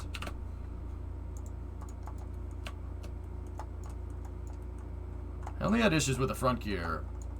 It retracted before putting it out on the pad.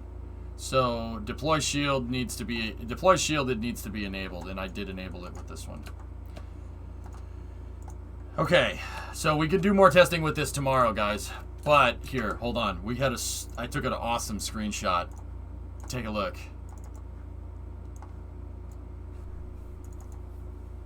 Oh, that is cool, man.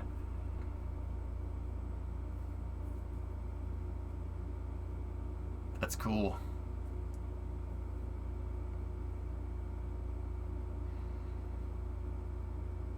Real neat.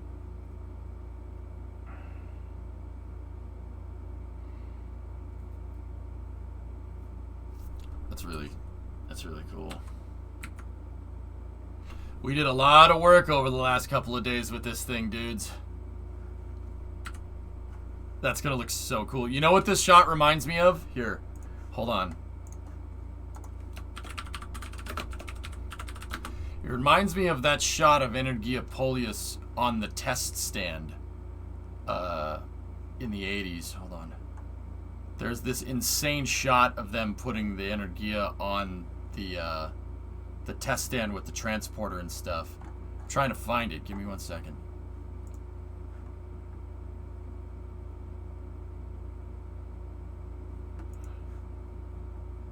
Yeah, here it is. I found it.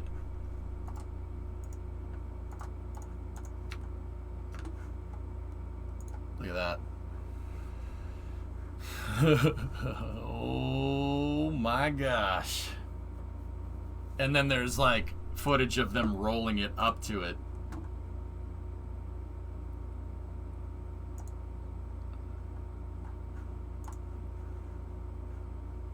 This is when they put Polius on the test stand. The crazy thing is that Energia has actually 3 pads. There's Site 110, and then there's the test area. They launched Polius off of the test stand. Yeah, in 1987, because the other pads weren't finished. A lot of people don't know that one. They freaking straight up launched it right off the test stand. The test stand uses the same launch flange and it has the same umbilicals because it's a damn test stand. So they just launched it. They launched Polius that thing right there. That's not fake. That's a real one. They launched it right off the test stand. Yeah, that. Freaking nuts, man. Yeah, see? Single service structure.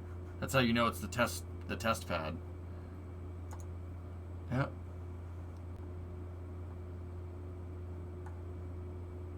It reminds me of that.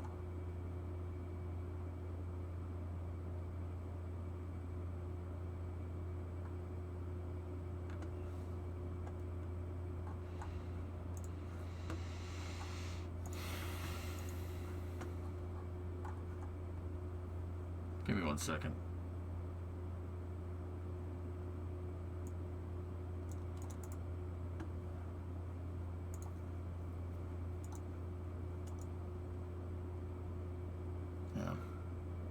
Anyway, we can check that out another day. There's the damn grid fins. But yeah, that's what it looks like. Because, I mean, I've never made a rocket launch pad. This is the biggest, one of the biggest pads we've made. It's not the most complicated one we've made, but it is the biggest.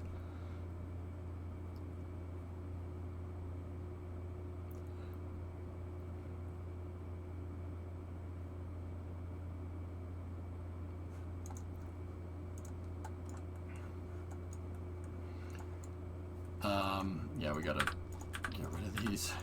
There we go. And then we need super jet truck.